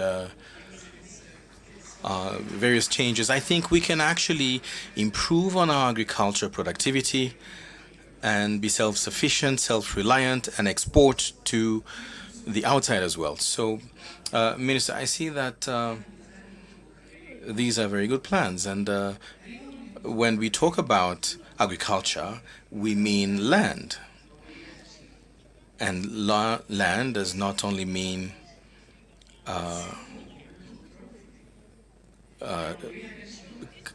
crops, but it also means precious minerals. And my question is, do we really have mineral resources? Because this is very important, and it would indeed contribute to the country's development. Thank you. I've often been asked the same question. And I'd like to tell you, and to Rwandans in general, that we do have mineral resources. We have a small country indeed, but we have all these mountains that actually contain mineral resources. And we've been trading in those for more than 96 years. And the mines of Nyakabinga started in the 1960s and 1970s. But precious metals and precious stones are there. But wolfram was useful for building factories in the past. But then there's also coltan for telephones, for the technology industry. But we also have lithium, beryl, whose demand is actually quite sizable. And the demand varies, of course, but there's other mineral resources which will actually get significant as we move forward, depending on the importance that is given to those mineral resources and rare earths. But let me tell you something. There's no single region in Rwanda where there are no mineral resources. Take the example of Kigali. You have wolfram. You have Muhanga, Rutsiro, in Rubavu, in Nyamumba. You go to Birambo, in Karongi, you have gold. In Nyamasheke, you have gold. And semi-precious stones as well. And then you have coltan in Nyamiyaga, you have gold as well. This is everywhere. And the international market does know that. We are the first exporters of wolfram in the world, or in Africa, sorry. and the 4th exporters globally. Regarding coltan, we have 20% of the coltan that comes from Rwanda. And some people will say, well, Rwanda is not endowed with mineral resources. Well, you have them in your phones. We have very good quality stones that are in high demand and that bring a lot of resources to the country. Last year, the mineral sector actually used 92,000 people in terms of labor. And I'm specifically speaking about labor in the mines. And 129 billion Rwandan francs has been contributed in the form of taxes by the industry. And this helps build infrastructure. I mean, in Gakenke or in Kanyenye, we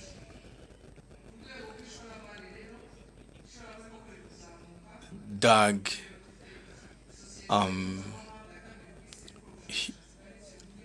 huge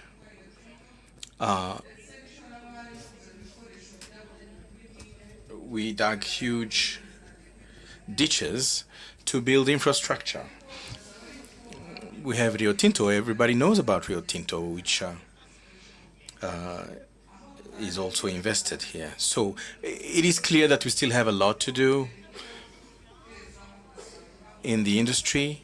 And this is different from agriculture, because in agriculture, you plant your seeds and then you harvest your crops. But in the mines, once it is exploited and its resources have been depleted, you can't actually go back to it. So what do we need to do? We need to also focus on research. As I indicated, some of the stones that we're neglecting today will be actually considered as precious tomorrow, which is why it's important to actually understand what we own. Because once you understand the value of your assets, then you can ask for a relevant price. Which is why we need to continuously study our soils. We need to train our people.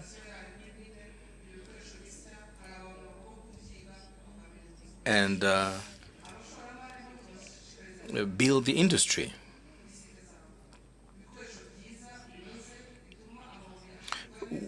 Regarding infrastructure, if we are to dig out stones, we need to use proper tools to avoid losses. You know, lime and kaolin are very important resources. Who knew? And this is why it's actually very important to understand the value of what we own as a country. And we also need to remember the people that live in those regions that exploit those resources. On the other hand, we cannot continue to export raw materials. We need to transform some of those resources. You know, we can't continue exporting wolfram, for instance, in its raw form. But take the example of Switzerland or Dubai or Singapore. These are precious stones capitals, and yet they do not actually own any mines of precious stones. So it's all about being knowledgeable, getting the resources necessary to build our industry. Thank you. Thank you, Alice. That's very reassuring. Now we know we have a lot of minerals, different types, and they're very precious indeed, worldwide. and this is beneficial to our people. So we understand the contribution by different institutions. So people commonly say that the state is our parent, but we're paving our own road. So let me ask the private sector's representative about their contribution in the country's development, sustainable development. Thank you, Michelle. My name is Nishobora Kamo Faustin. I'm delighted to say that I'm a husband and have one wife. I have 4 children. Well, please bear with me. You know, people who know me, they know I was born in CHK. They think I was born in CHK Hospital in room 4. No, I was born in Nyagatare district in Gatunda sector, where also known as Kwamura Sangwe Place. And I greet the people from that neighborhood. But I'm not kidding here. There's a good reason for this, because most people think that what we do is what city kids do. No, I come from Kwamura Sandonyi in Gatumba, where I was born. So, and I'm doing what I do, including water sanitation, water purification. I'm also into agriculture, as most people say. They called me Mateche because of the type of business I'm involved in. So back to your question, Michelle, about the role of the private sector in sustainable development. You see, we're playing a significant role indeed in developing our country, because investment is the country's engine. I will share a little experience with you. Upon graduation in 2014, I came to Rwanda, and I noticed that there was a water shortage issue. You remember back in the day, back then you needed to take a basin or buy a jerry can full of water, but that was not an obstacle, just an obstacle. I saw an opportunity in there, business opportunity. And together with a friend of mine, he's much older than me. He used to live in the United States. So I praised Rwanda, and though I was 23 years old, I approached a much older guy, and I encouraged them to invest in Rwanda. So I also had a conversation with another guy, and we know this Nzove water plant jointly with WASAC. So we contributed in solving the water shortage issue in Kigali, because back then it was 65% availability. So now we made sure that 87% of the population have access to clean water in their households today.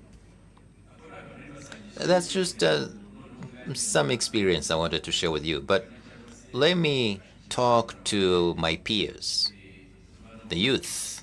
Please do something, work hard. The country is full of opportunities. The country does a lot to attract investors and to, you see these UCI championships, for instance. It brought a lot of opportunity in Rwanda. So what does it mean for Nyabihu, a potato farmer? So the government has played its part in bringing that UCI championship here. But are you ready to sell your produce with given the opportunity we have, the people who come here? The minister mentioned something about avocado. I assure you, I will approach you because I have 7 hectares of avocado. So I want to access that market in Dubai.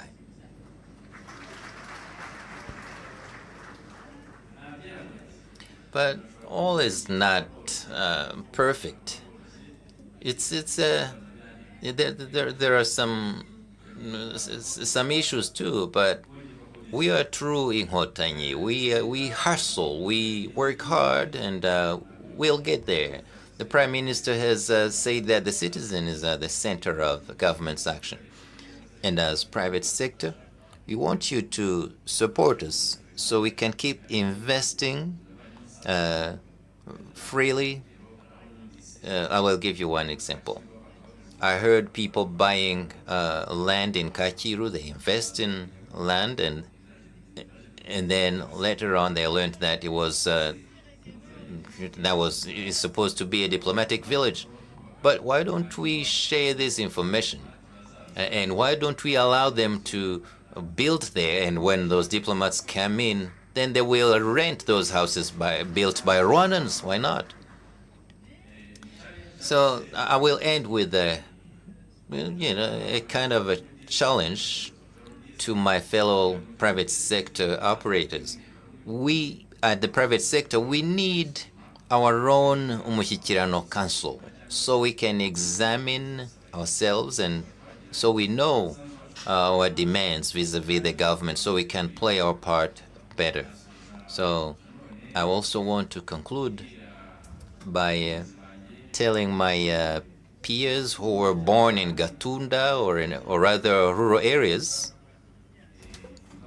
I want to ask you this. What's your contribution in the sustainable development of our country? Thank you very much. Thank you, Faustin. Now, we're talking about the private sector, but on behalf of RDB, since I'm in charge of investment at Rwanda Development Board, I want to emphasize the role of the private sector. You are the foundation of sustainable development. That's the core of the country's development. Because investment by private sector engenders production and job creation, and that's how a country's economy grows. So I want to encourage all investors to invest in our country. We're ready for you at RDB. We're dying to see you at RDB. So another part of government that we have here, we have the National Statistics Agency. We have to know if investment has been productive, if there are returns of investment. So tell us the use of statistics in achieving the country's goals. Thank you, Michelle. There are two things within your question: statistics and goals. So when you set goals as Rwandans, it's part of our culture. That's what we do as a country. But it also implies being determined to keep your promise, to achieve what you set out to achieve. And it's all about major things. It's not ordinary things. So it's part of our culture. And when you look at our 2020 vision, as you remember, when we talked about that vision, it sounded pretty much like a dream. But now we're talking Vision 2050. Then we have 5-year or 7-year plans, and we have goals for each year.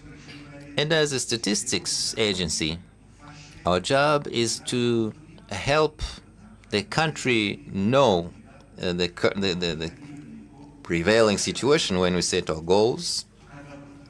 Using statistics, we evaluate what we've achieved and to what degree what we didn't achieve and why. So that's the importance of statistics in that process, because they guide us.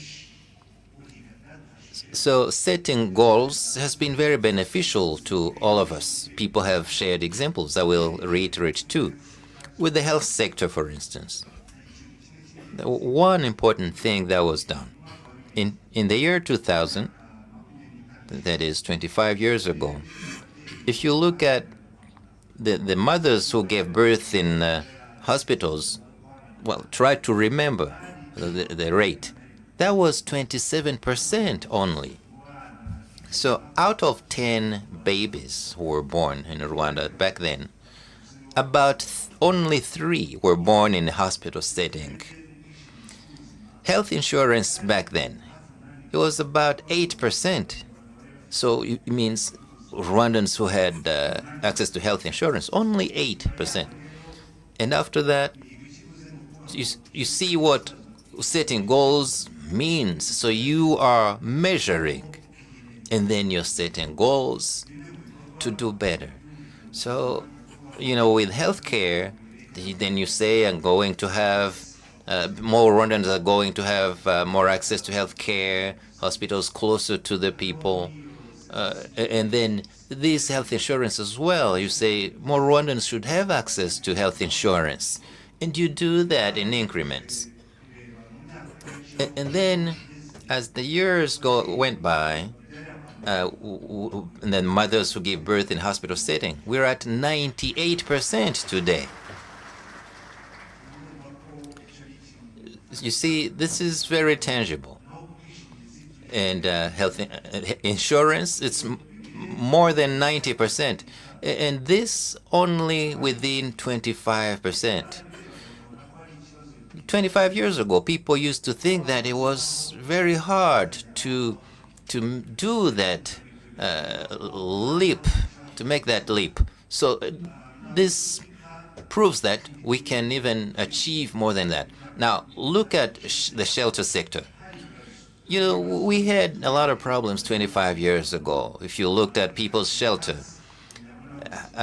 grass-roofed houses, it's history now. 15% had thatched roofs. I think somebody mentioned it. You don't. That's history today. Yusuf said that. He mentioned about other aspects. Electricity. We were below 5%, and today we're at 80%, just like water and other sectors.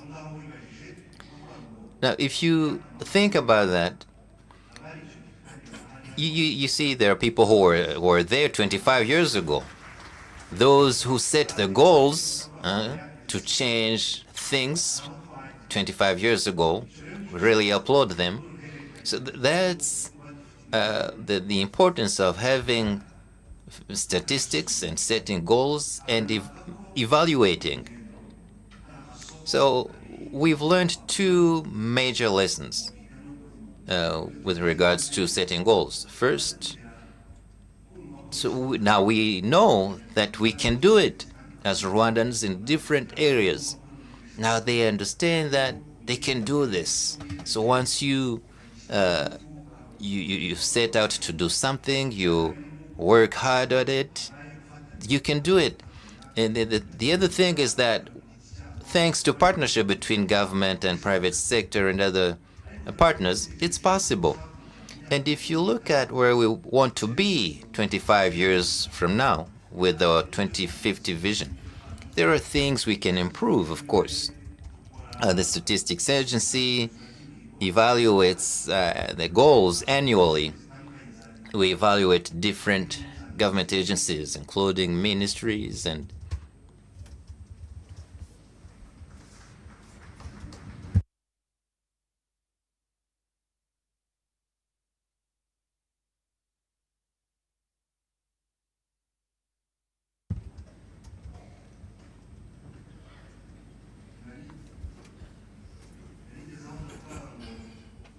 I was saying that if you look at that culture of setting goals, Your Excellency the President of the Republic, welcome back in this room. This is the first panel, and we're talking about the economy and sustainable development. So the panel is reviewing how our economy has been growing and what's being done so we can keep stay the course. And we spoke about adding value to our minerals, and so we can get the most out of them. We've also heard the private sector representative who shared with us his journey, his experience, and also expressed what he thinks the government should help them with.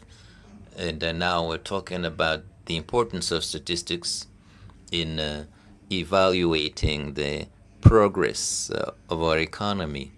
And, we're focusing on setting goals and how we use statistics to measure those. Your Excellency, that's what we were discussing. So welcome back. So thank you, Your Excellency. I was saying that the culture of setting goals has allowed us to make this much progress. But I was saying that there are two major lessons we draw from that. It's possible to do it. So we are confident given what we've achieved over the last 25 years.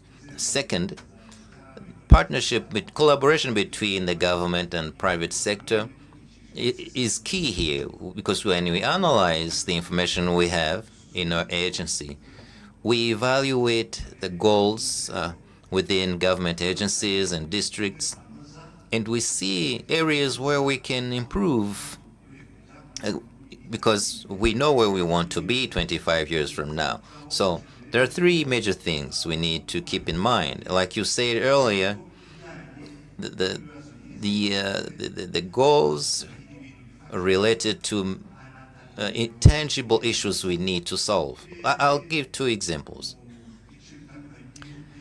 In different corners of the country, there are climate-related issues, flooding, damaging crops and shelter. And when you look at those districts' goals that they set for themselves, they don't include solving issues like that. So they're talking about building offices, stadia, etc.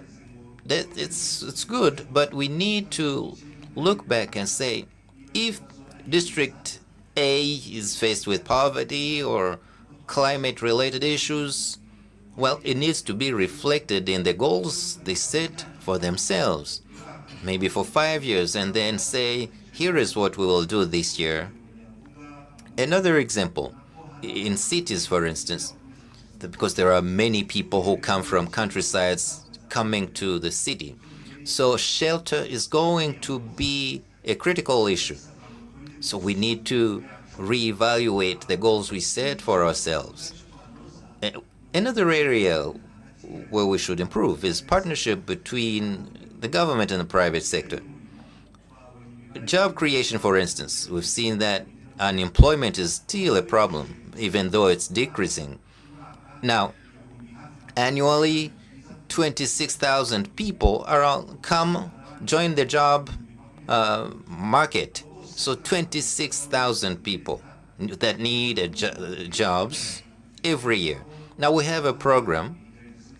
We give them internships, and together with the private sector, we have about 4,000 centers,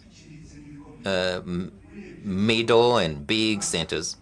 So if they hired 2 or 3, so if they gave internship to 2 or 3 graduates, that's a good thing. So they familiarize with the workplace, with work, so they can even create jobs themselves. So partnership between government and citizens. Gicumbi district, for instance, that district is among the countries with the lowest level of poverty. So it's 27% overall in the country. But in Gicumbi district, what we've seen recently, they are at 13%.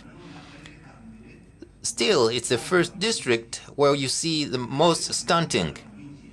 You see, the kids below 5 years old, they are 40% of all children in that district.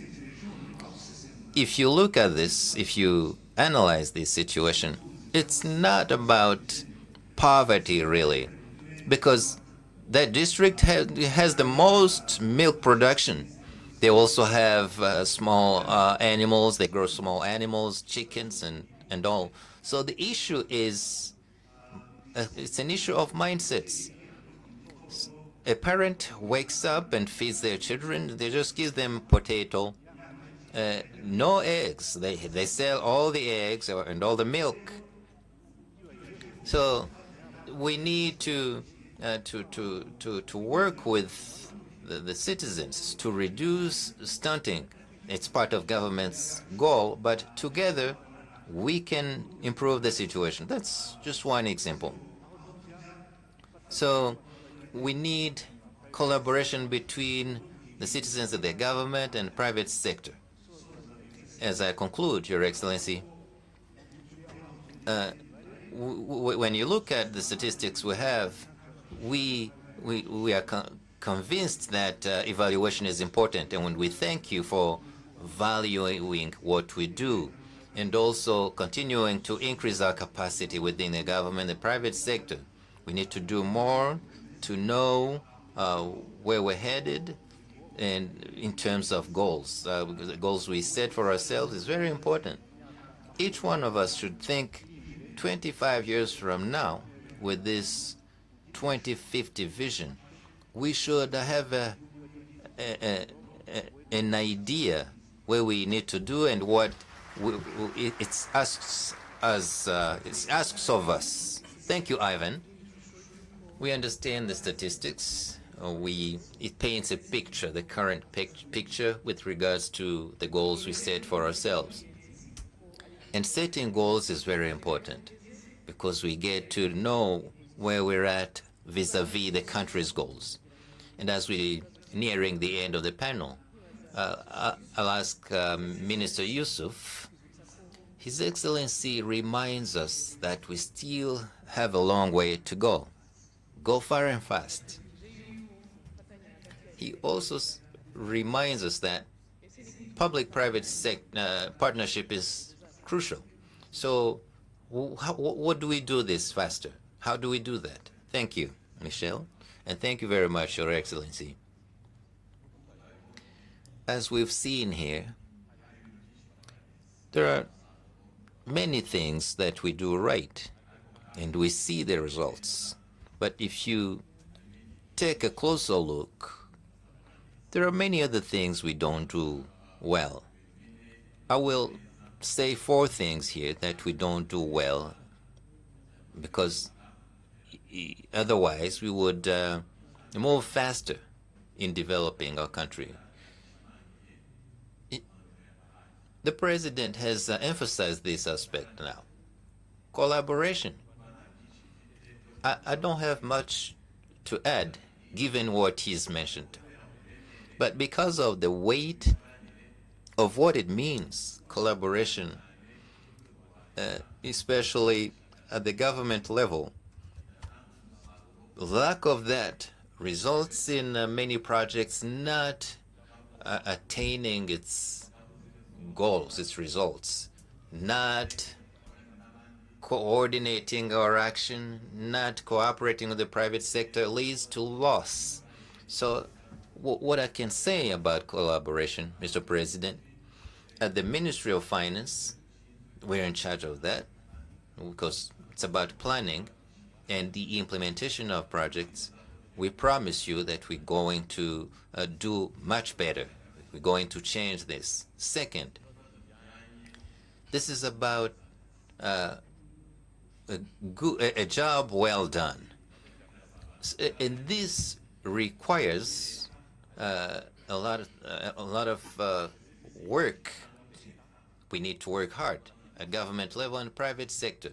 So we get a lot of feedback at government level, but sometimes we get bad service within the private sector, in hotels, hospitals, infrastructure installed by the private sector, buildings. So we can't develop fast if we don't improve on what we do. 3, to work faster. Mr. President, you've said this.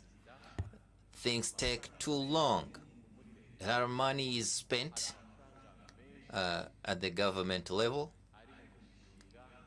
money that goes to different projects that don't yield any production.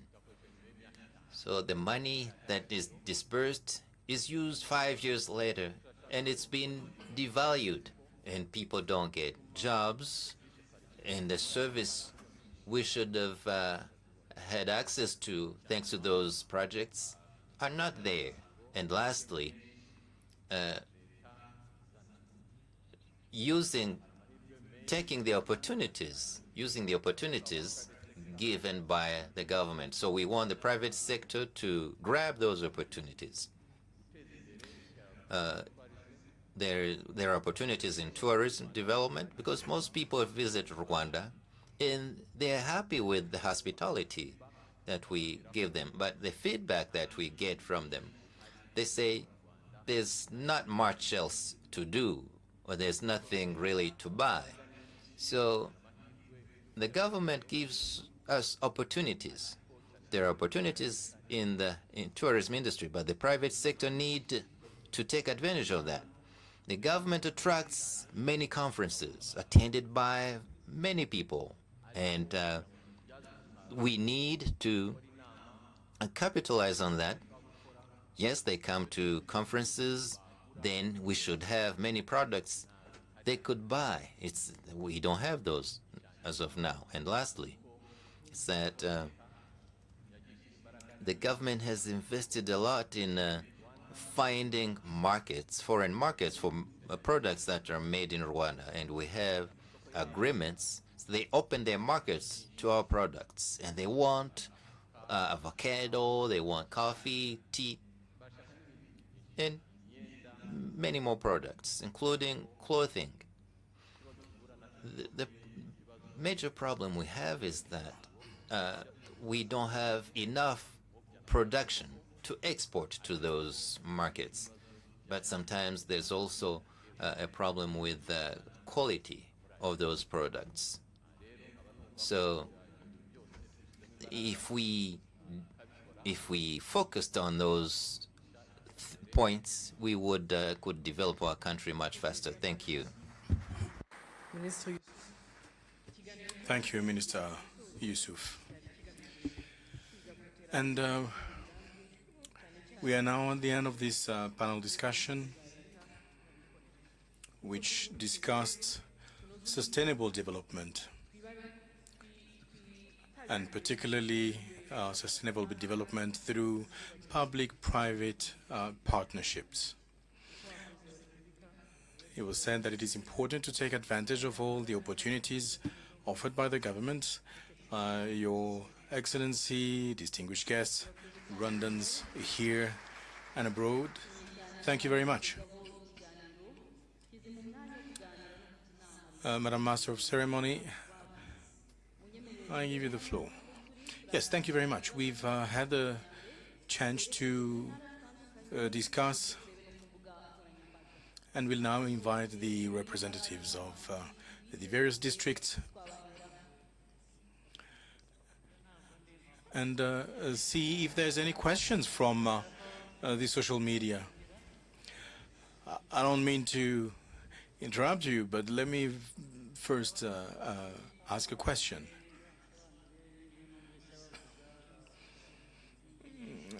I was told what you've been discussing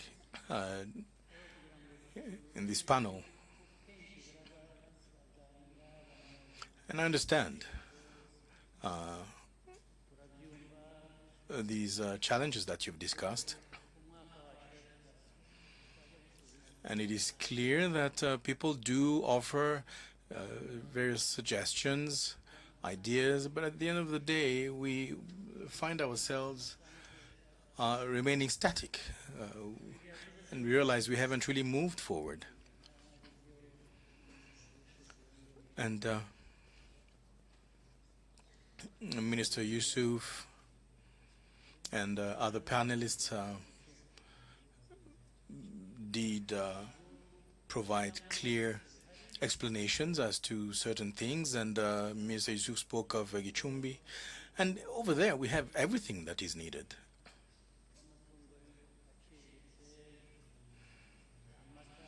We have domestic cattle, we have milk production, the production of eggs, but children are still stunted.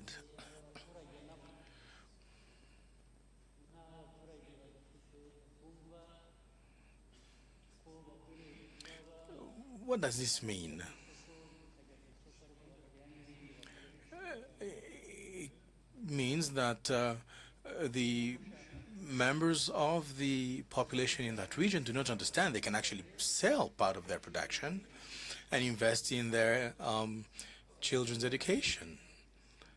And if you want to blame those people for that, I would agree, but that's not the only problem. But the question is, should we stop there? What about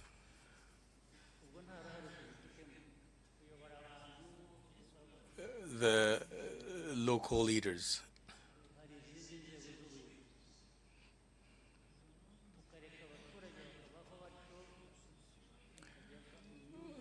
Shall we say that the population should then stay the way they are and suffer the consequences of inaction for 5-10 years and just criticize? I think the major issue here is at the level of the leaders, including ourselves here. So what's our role? What are we meant to do as leaders? If we leave Gichumbi and other areas remain the way they are, and yet they actually have everything they need, and yet stunting does persist in children, I strongly believe that the problem is also at our level. So how shall we resolve this? Otherwise, we'll just keep, discussing and consulting. And what Minister Yusuf mentioned is absolutely correct. But this has been the case for about 5 to 10 years. And this is not acceptable. In the agricultural sector, productivity is still very low. And this has actually been the case for many years. And we cannot continue blaming the lack of, this situation on the lack of resources. I believe we need to change our mindset, work harder as leaders. As leaders, we cannot just observe what is going on.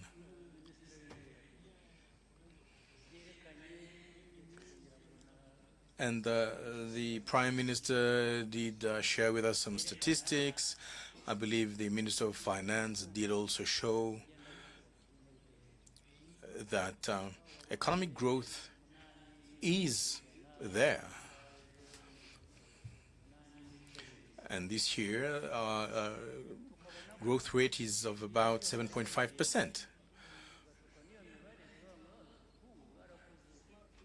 But looking at these numbers, people may think that all is well and good.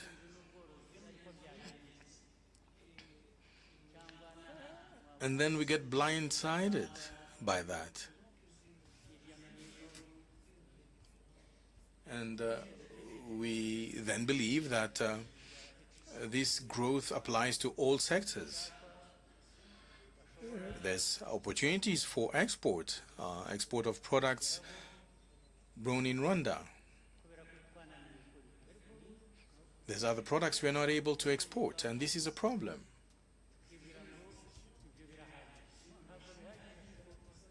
We seem to be fixated on the growth rate, but this is not enough.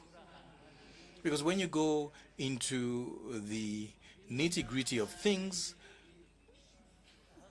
we then see gaps. These overall rates can actually be misleading. And the sectors that are highly successful are not representative of those that are not. And people then tend to believe that all sectors are doing well, which is indeed what we should focus on. We should achieve success in all sectors. And what will make the difference is governance. This is something we've seen in the agricultural sector, in the livestock sector. At a certain point in time,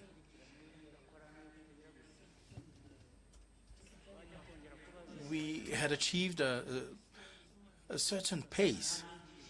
But because we're not monitoring things appropriately, then we realize that people do not even remember some of the objectives that we set for ourselves. And people remain complacent. This is a major concern. Let's try and find solutions to these recurrent problems, problems that we keep talking about every year. And among those people representing the mining sector, is the private sector represented? Do we have only the government person? Because I wanted to ask the percentage of minerals that they actually get from Congo. Let them remember to tell us what is the percentage of minerals that are being brought from Congo. Thank you, Mr. President. And it is true, we did speak of achievements that spoke for themselves back in the days. But what is the current status? And in the audience, I do see some leaders, and the President of the Republic had actually asked that you also take the floor if you wish to express yourself in reaction to the President's comment. But as you think about that, I'll get back to Madame Alice, who's responsible for the mining sector. And you've been asked what is the percentage of minerals coming from Congo. No, we don't need minerals from Congo to grow Rwanda. Our mountains are full of minerals, and we just need to understand their value and invest in the transformation as well, in the processing of these minerals, and make sure we can become a hub for minerals trade in the region.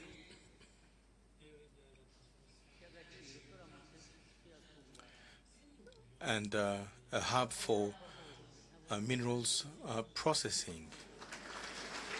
Well, indeed, if we were a hub for processing, this would not be a problem. And looking at what's happening in the sector, and looking at the developed countries, which keep giving us lessons as to minerals, but they're actually the ones benefiting the most from these minerals, and yet they do not have them in their country. So this is the key of the problem. Those stones that may be coming from Congo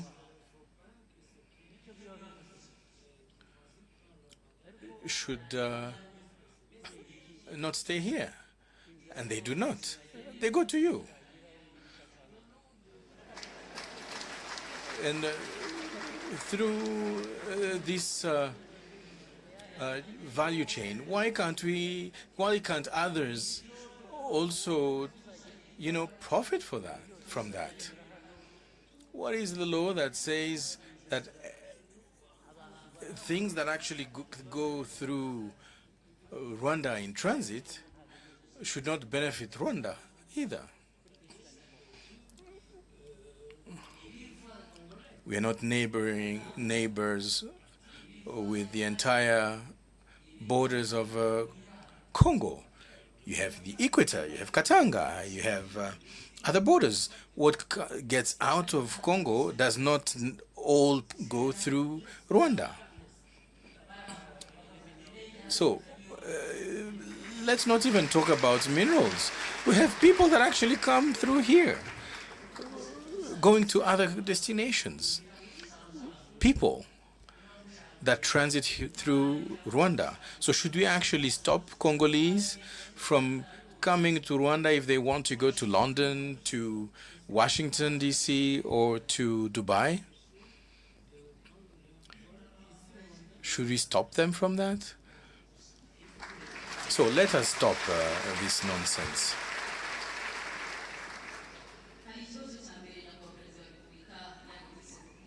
So there's an issue that has been tackled by the President of the Republic, and we should not hide from it. He indeed came back to the issue of Gicumbi, and the Minister for Local Administration is here. Maybe he has something to say about that. Yeah, thank you very much, Mr. President. As shown by statistics, the issue remains with governance.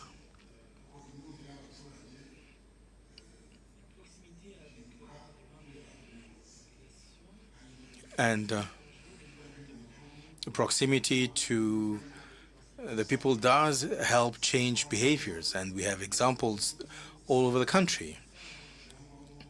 For instance, when there's a good leader somewhere, there's no stunting, children go to school, and this proves indeed that good governance and proximity to the people does help with economic progress.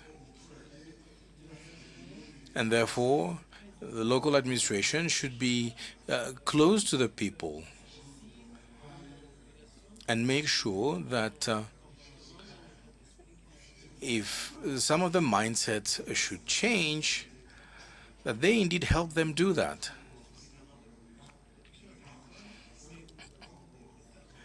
And we do have some areas where agricultural production is sufficient, but where stunting is still present.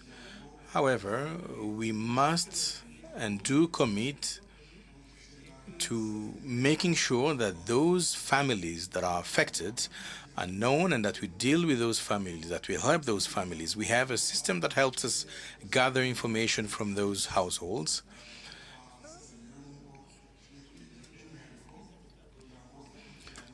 And that can help us target those children affected by stunting, so that we can help them and help those families change their behaviors, without, of course, forgetting the increase in agricultural productivity. Thank you very much. We now go to people who may have questions. I believe I've seen someone raise a hand. Yes, Mr. President of the Republic, thank you very much for this opportunity.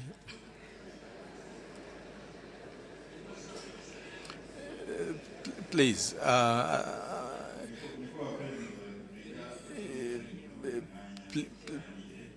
you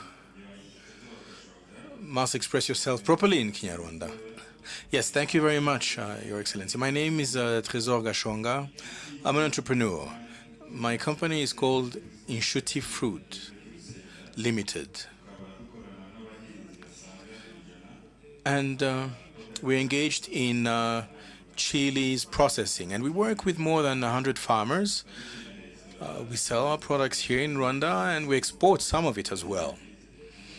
And we do sell chicken wings as well, marinated chicken wings. And thank you for all the opportunities that were afforded to me and to the youth in general. Unfortunately, please, once again, correct yourself. It's not guhereza in Kinyarwanda.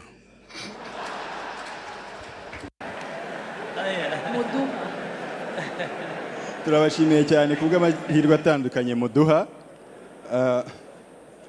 Thank you very much, Mr. President, for correcting me, for correcting my Kinyarwanda.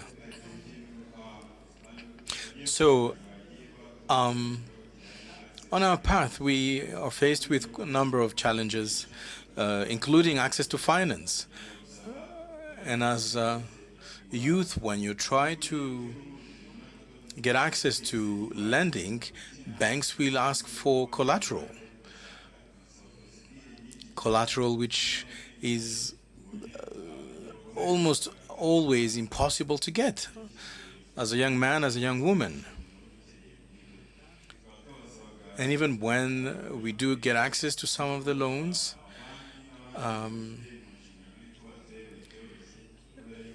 some of the expenses do not necessarily serve the set objectives, and we need assistance.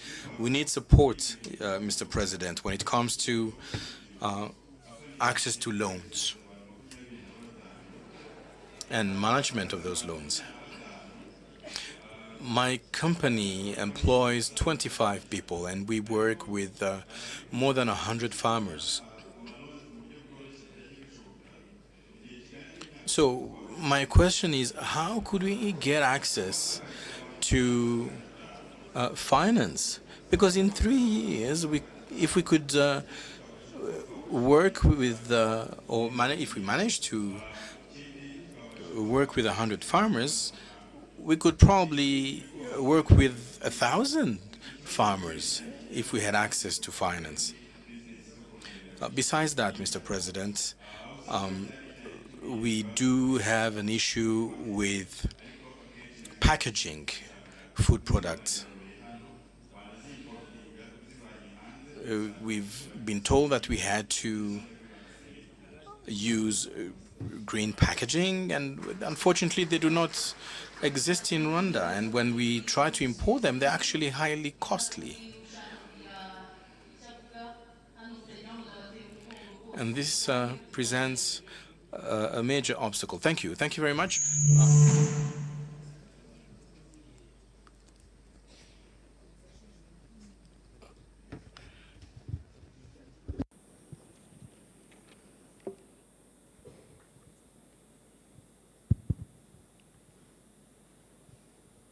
Muraho neza nyakubahwa Perezida wa Repubulika. Your Excellency, the President of the Republic, good morning. I'd like to start by thanking you. My name is Christelle Zumuremye. I live in Belgium. I will continue in English to express myself correctly. Before I start, I would like to thank everyone for being here. I don't take this chance for granted because I've already learned a lot of insights about my country, how it's growing and where we have to grow. So first, I would like to commend the government for a strong investment in digital services and effective technology here in Rwanda. But as a Gen Z, for what I see around the world is increasingly embracing the artificial intelligence. And my question was if we are exploring how AI can be a leverage to support our vision in 2050, especially in innovation. Thank you very much. murakoze cyane Krista kandi twibutse n'abandi kurasa ku ntego. Thank you very much, Krista, and let's go straight to the point, please. We'll get one more question from the room, and then Nyabihu, please get ready. We're coming to you shortly. Once again, let's be short, go straight to the point. Thank you very much. My name is Umushyikirano Marie-Rose. I'm from Ruhango. Thank you very much for your reports on and guidance on sustainable development. So I have an issue. It is good that the country is actually growing and developing. And it is clear that the country has indeed moved forward. But what about prices? What about inflation?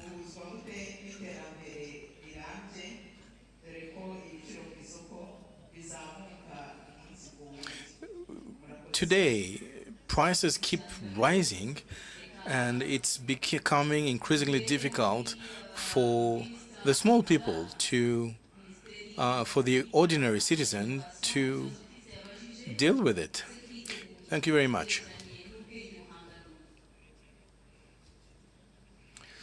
Yes, how about innovation and artificial intelligence? Are we ready for it? Well, in as far as artificial intelligence is concerned, we are ready.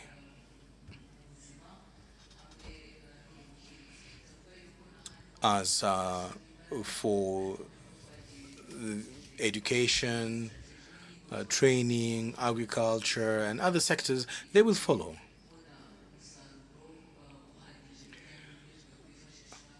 And I think we can actually move faster with AI, and all sectors will be able to progress faster. It is true that we need to prepare ourselves properly and make sure that the population, the people of Rwanda, can indeed take advantage of AI. And this should serve small companies as well. We need to work on AI. We need to cooperate with other countries and make sure we're always up to date. Thank you. Thank you very much. Mr. Minister Yusuf, a couple of questions were asked, and I wonder whether you could address them. Yes, Trésor, you did ask a question about access to loans in general, the fact that it is costly, the conditions associated with loans, and the collaterals as well. There are services that can help small enterprises grow and get access to finance, whether it's enterprises owned by the youth, by women. And there are opportunities out there to get help. As far as collateral is concerned, if you do not have them, we can definitely provide you with a means to guarantee your loan. You should go to the RDB, the Rwanda Development Board. There are people over there who will be able to help in whatever sector that you're engaged in.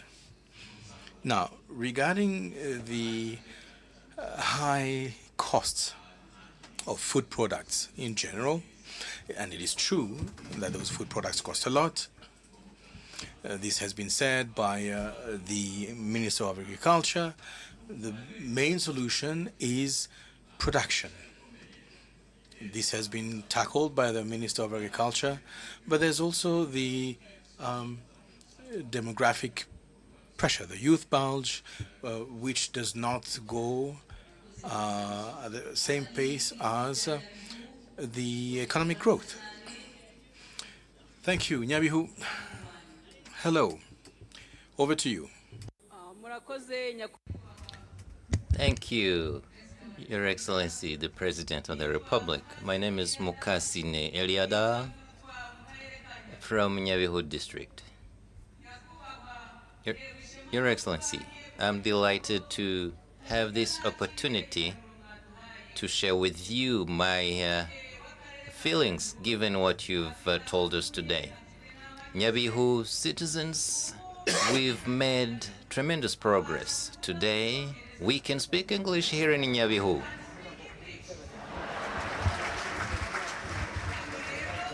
This means that the advice you've given us is we've totally understood everything, both in Kinyarwanda and in English, and we are ready to go to work.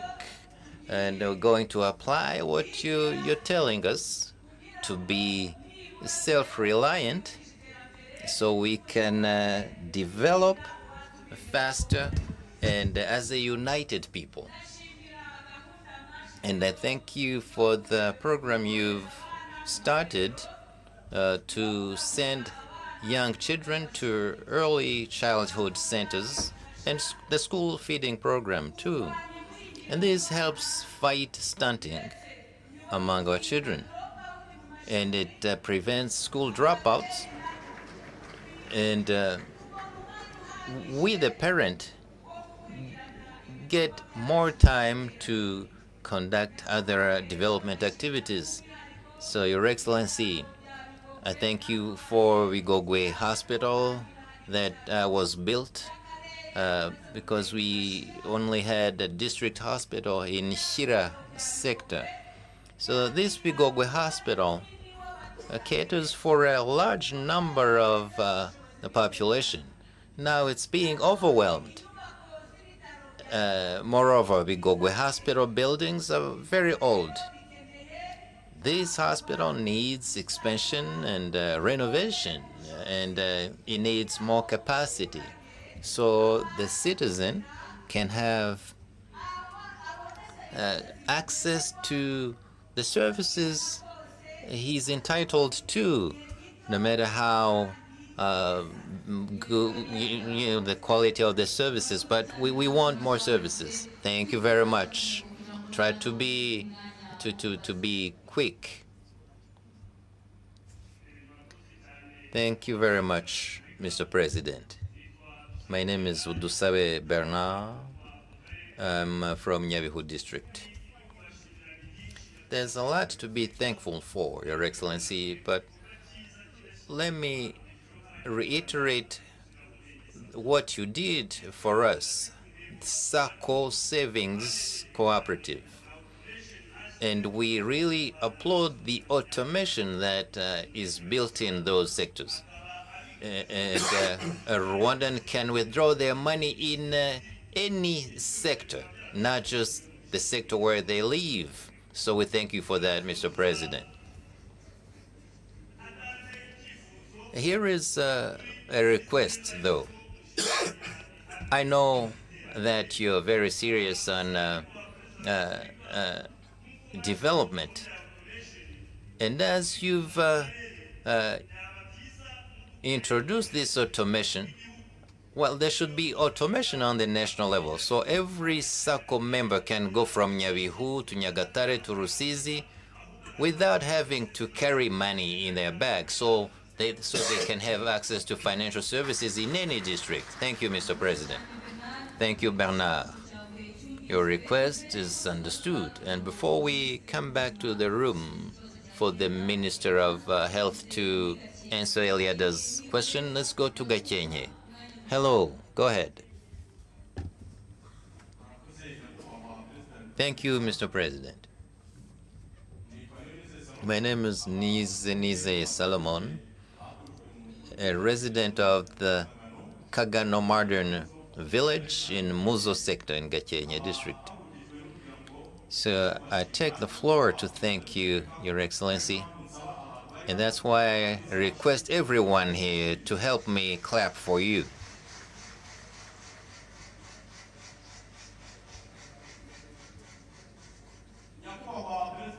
Mr. President,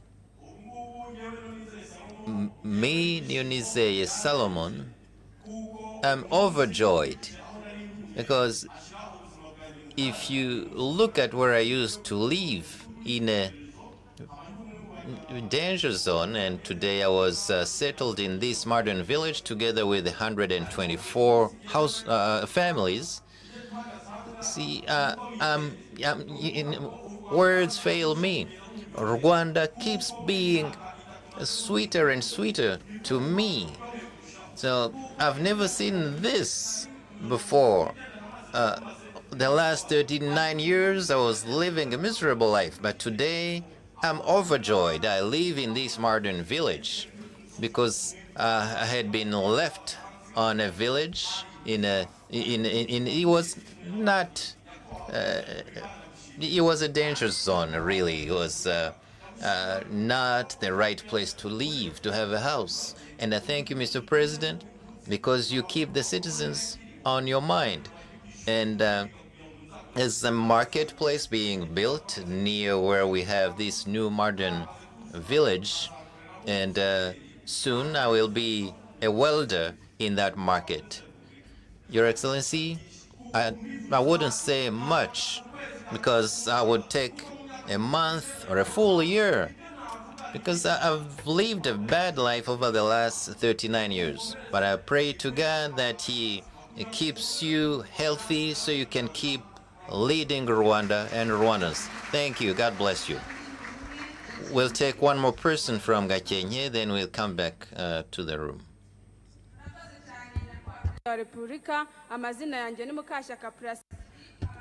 Thank you, Mr. President. I'm Mukashyaka Placidi from Gakenye district. I thank you for the opportunity you give the youth with this Youth Connect, where we showcase our projects. Umurenge Kagame Cup, we all participate, we play soccer, and we do track and field.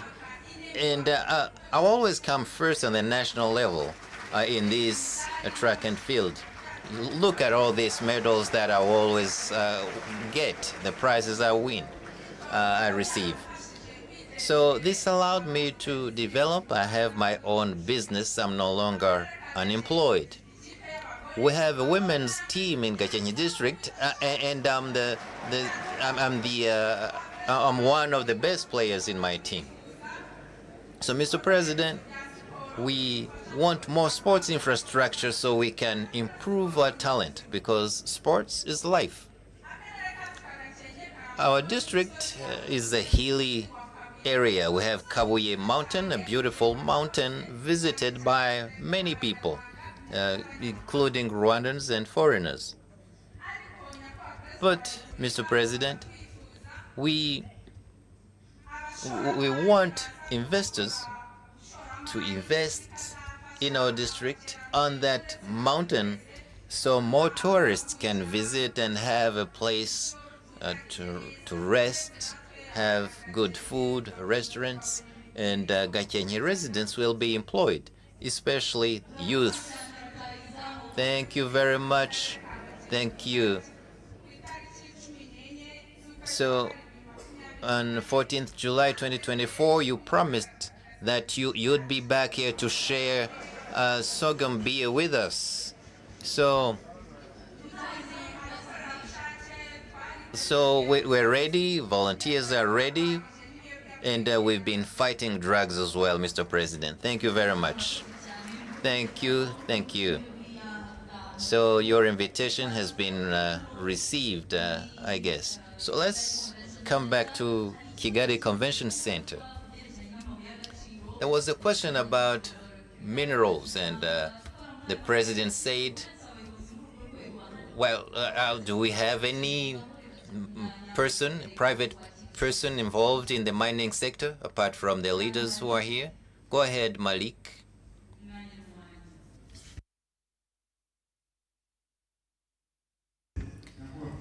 Thank you, Mr. President. I think the president raised that question, but he has also helped us address it at the same time, and I want to emphasize this. We have minerals here in Rwanda, and we have many of them. All of you know, and the mine board representative has clarified that mining started many, many years ago. And if you go back in history, before they even went to neighboring countries, those who were doing exploration started in Rwanda. History tells us that they started in Rwinkwavu and Rutongo. Then they followed that belt. That's how mining is. So you can't have minerals somewhere else and not in Rwanda. So when people talk about minerals, many Rwandans don't even believe it. So I want to just stress this: we do have minerals, but those in the mining sector and those who export these minerals, just look carefully. We extract, but those who export these minerals are foreigners who come from those very countries who say we don't have minerals. They should ask their own folks who buy their minerals here. Second, you see, even ourselves, we're entitled to having industries, factories that refine these minerals. And we have a factory like that, a gold refinery. And there are many countries that started bringing their own gold here to be refined, and then it's sold on the international market. People know this. Many foreigners have been asking us where the gold comes from, and we show them all the paperwork. So if you want to invest in mining, do not think twice. And maybe that's why many Rwandans are not investing in mining. Thank you. Thank you very much. We'll be going to other sites as well, but we're going to have those questions answered. There was a question about renovating a health center. Go ahead, Minister of Health. Thank you, Mr. President. What Eliada says is true. We have 3 health centers in Rwanda with the most patients, with patients, more patients than some hospitals. Those include Utaro and Geruka, and we intend to get those health centers, to elevate them to hospital level. What we're doing is this. Vigogwe itself has 5 medical doctors. Usually the health centers don't have doctors. So that's one thing we did to make sure that the local residents have access to better health. So that's what we're doing with those 2 other health centers, including Geruka. The Prime Minister mentioned Ruhengeri Hospital that will be built very soon, which will contribute to helping the local residents. So that's what I want to say for now. Thank you. Bernard from Nyabihu talked about automation. Now, Minister Yusuf, would you please address that? Thank you. Here is what I want to tell Bernard. This March, we will have finished integrating all sector circles with all of them districts.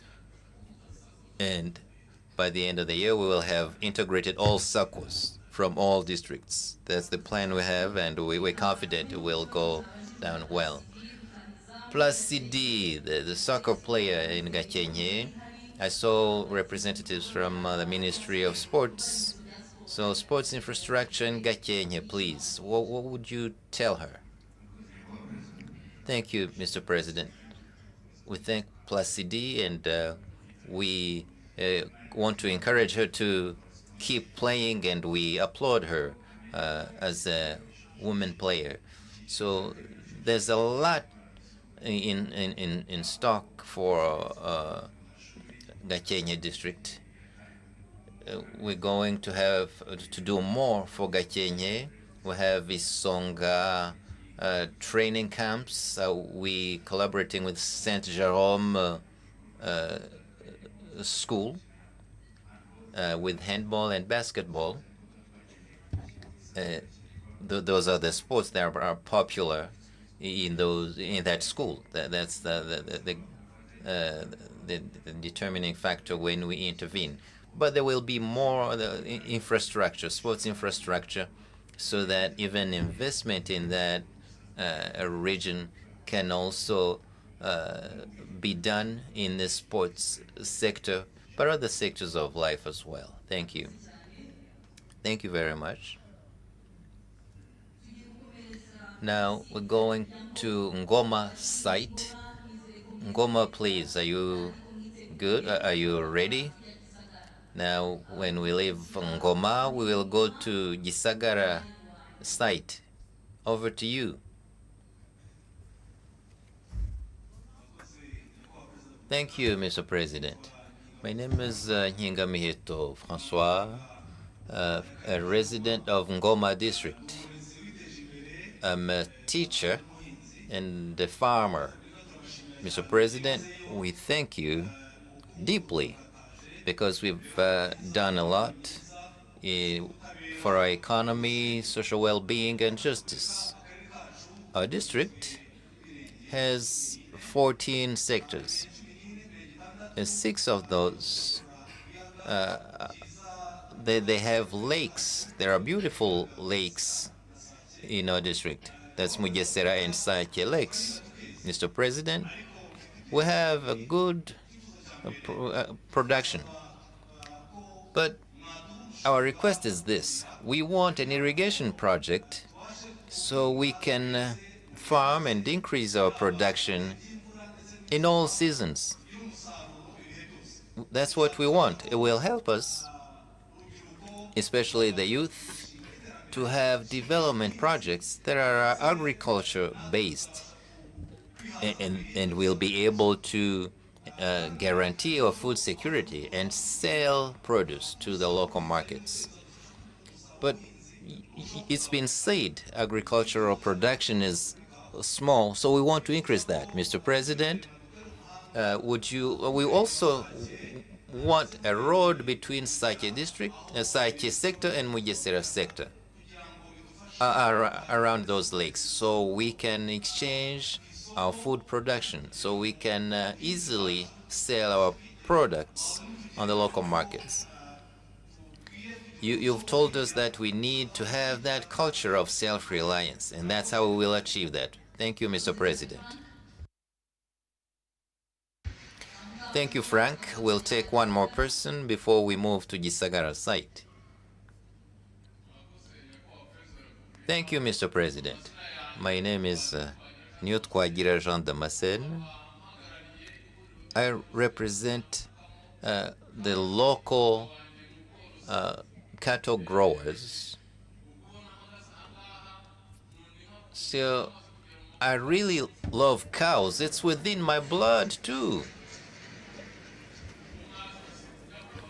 After the genocide against Tutsis, I didn't have a cow. I didn't have anything. But, Mr. President, I started with one cow, and then I developed and I grew, and today I sell up to 100 liters of milk, and I've given cows to 24 neighbors.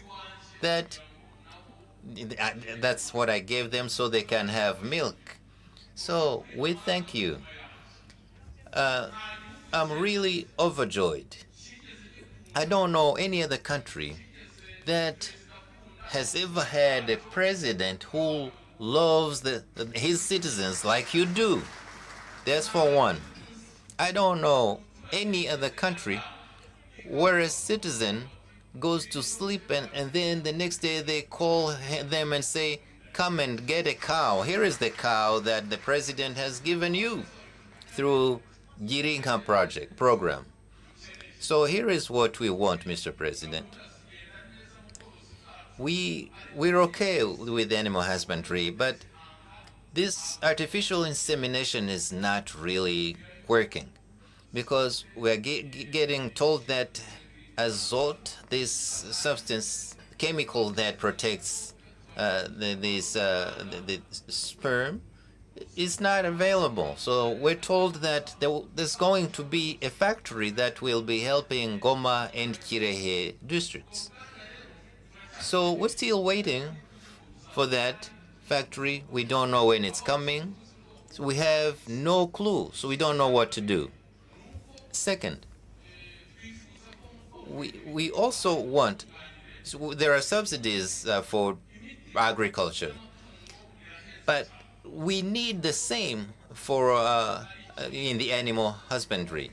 So that's a problem for us, cattle growers, and the prices of those products should be reduced. So we want for there to be subsidies in this equipment that process the food that we feed our animals. So we want subsidies for these water tanks. So the government should help us so we have enough water even during the dry season. Thank you very much. Stay on the line, please. Jean Damascene, Ngoma, please. The Minister of Agriculture, are you here? So, do you know what he's talking about? What was the problem? I think you used to be the leader, the director of RAB, the Agriculture and Animal Husbandry Agency, right? Thank you, Mr. President. He mentioned this problem with azote. I'm aware of that problem. So what was the problem? Just don't beat around the bush. What happened? We haven't brought it yet, Mr. President. So what happened all these years? Mr. President, this is a machine. What happened for that machine to not get there? What? There's been a delay, Mr. President. And why is that delay? We were planning to have that within the IFAD project. How many years? About a year and a half, Mr. President. Only for that project. So it's been a year and a half only? So you never thought about that the years before? Your Excellency, we apologize. We're going to work on it.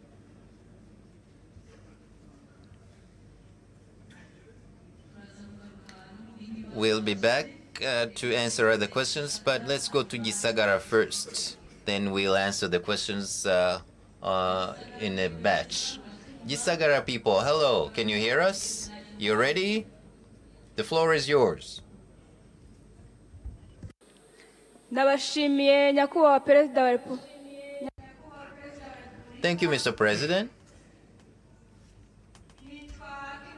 My name is Akineza Valentine. I'm an entrepreneur.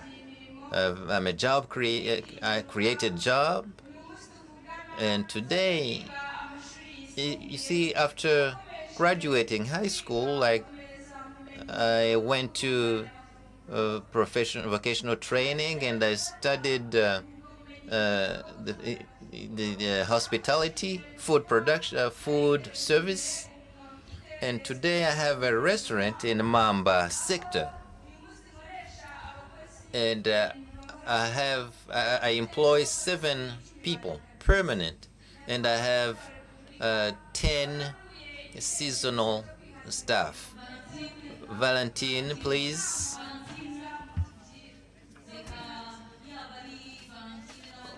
Both Valentine and others, there are many who want to ask questions. Just go straight to the point. Is it a question or an idea? Just go straight to the point. Thank you.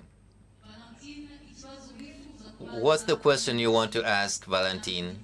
Or what's your comment?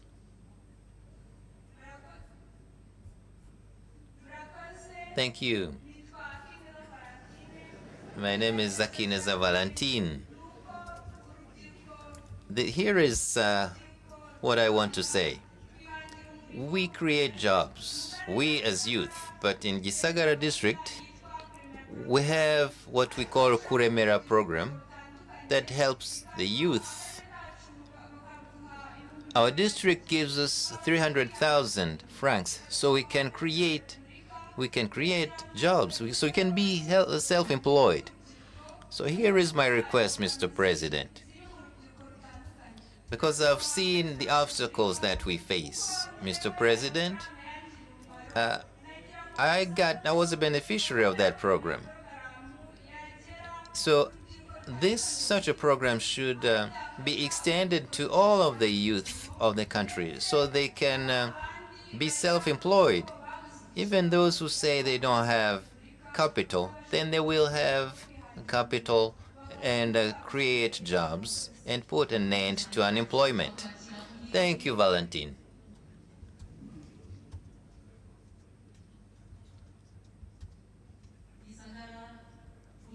Go ahead, Gisagara. One more person.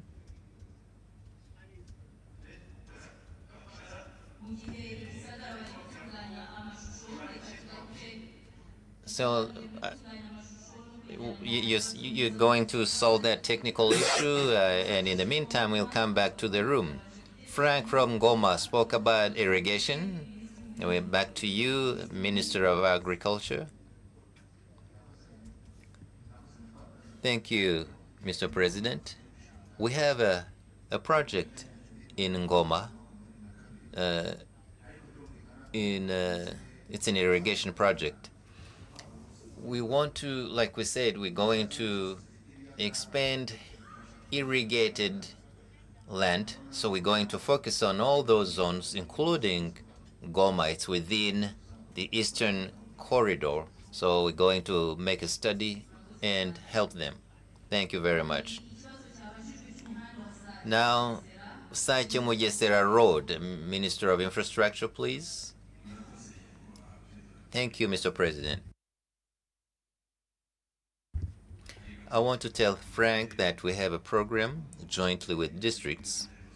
The goal is that all roads, especially the secondary roads, that we're going to improve those roads and build ditches, and then they are protected so that you can sell your product much easily.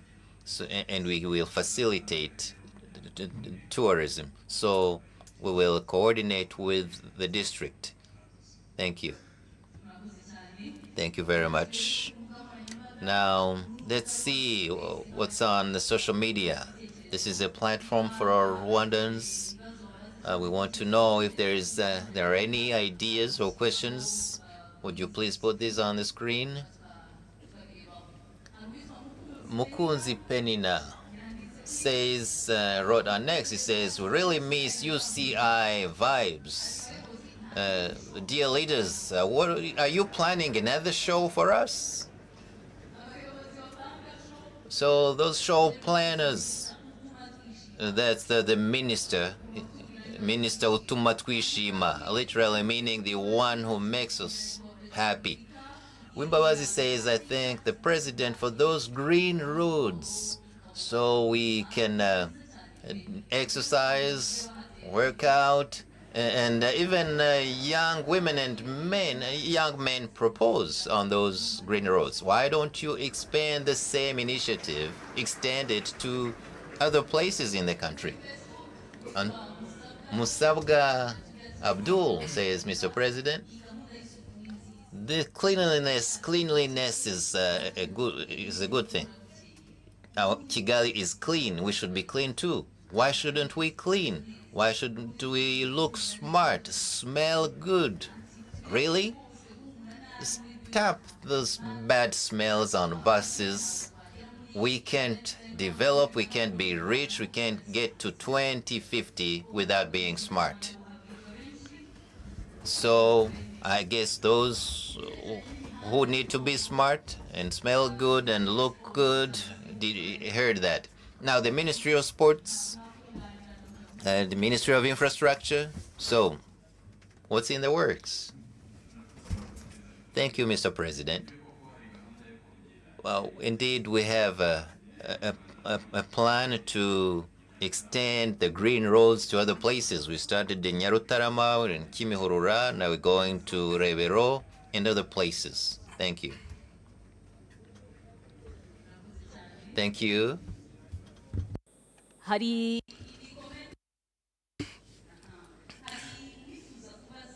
Thank you very much. Someone from the African School of Governance, Mohammed Ndarusa, would like to take the floor.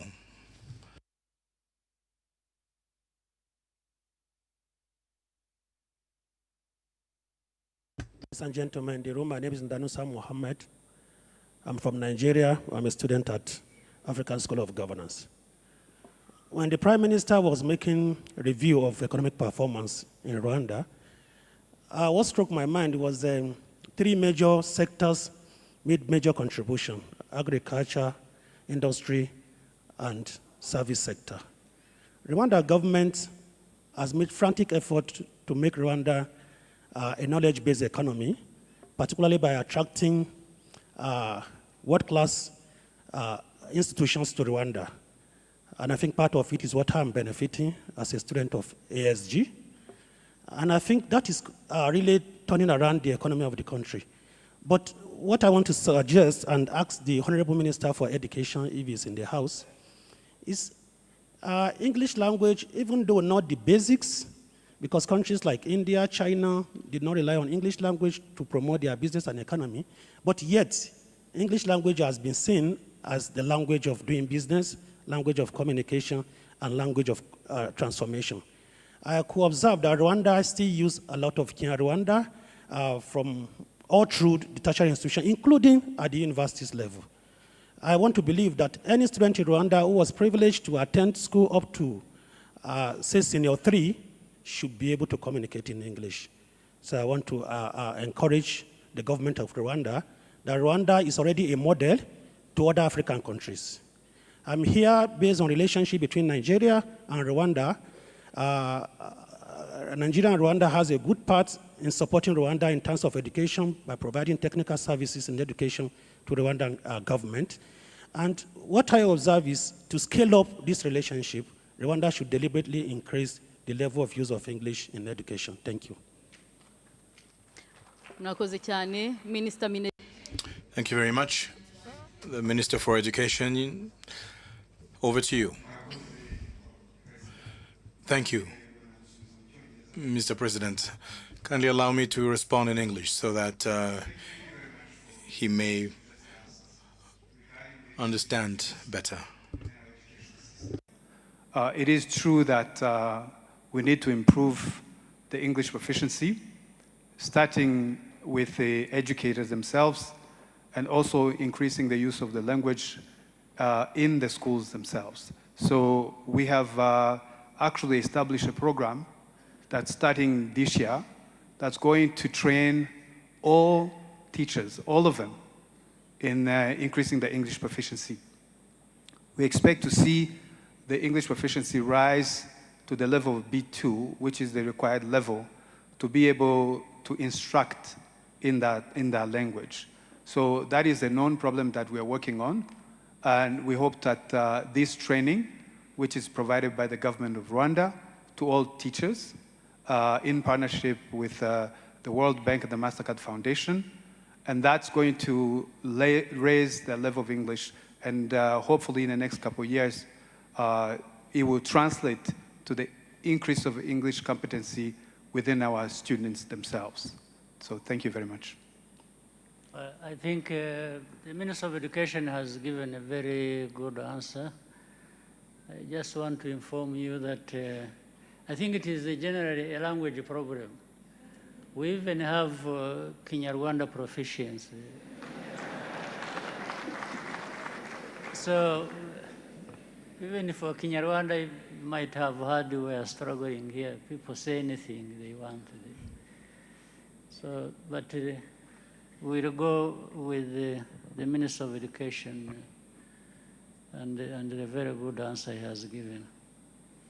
Murakoze nyakubahwa Perezida wa Repubulika mubitwemereye. Thank you, Mr. President.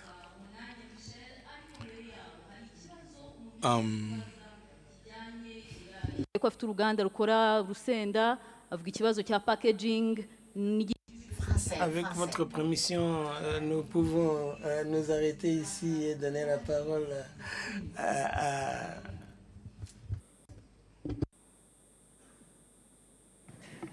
Murakoze nyakubahwa President. Ikibazo cya packaging. Thank you very much, Mr. President. Regarding the issue of packaging for products, we're actually working with REMA on the issue, and we have a team that has been set up for that very purpose. Thank you.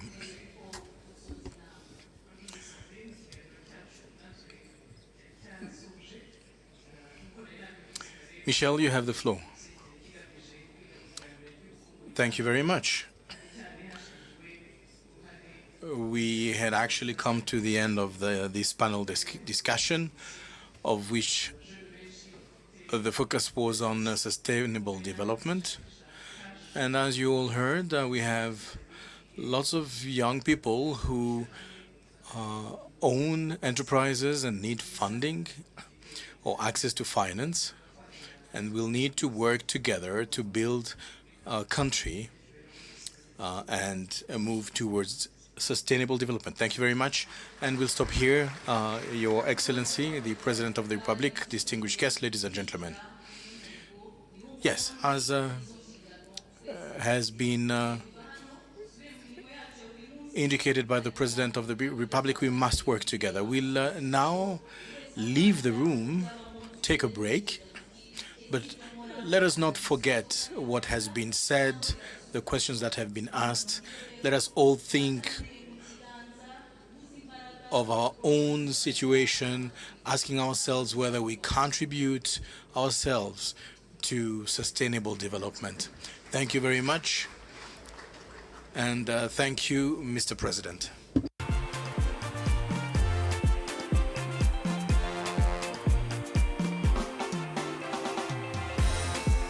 Mbibutse kandi ko ejo tuzongera guhurira hano dukomeze kungurana ibitekerezo no kwiyubakira igihugu. And let us remember that we'll meet again here tomorrow and exchange ideas.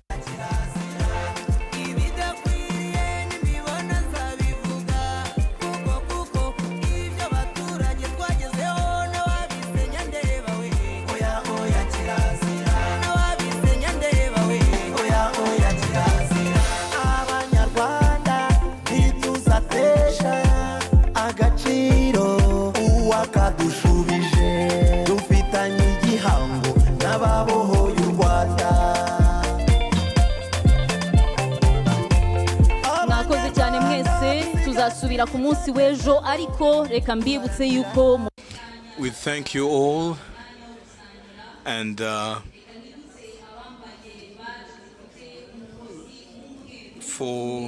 as a reminder, regarding lunch, Those with a white badge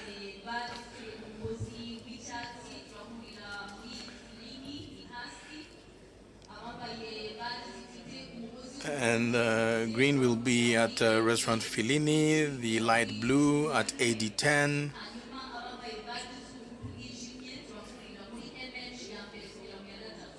and the dark blue will meet in A3. The protocol will be guiding you all. Thank you.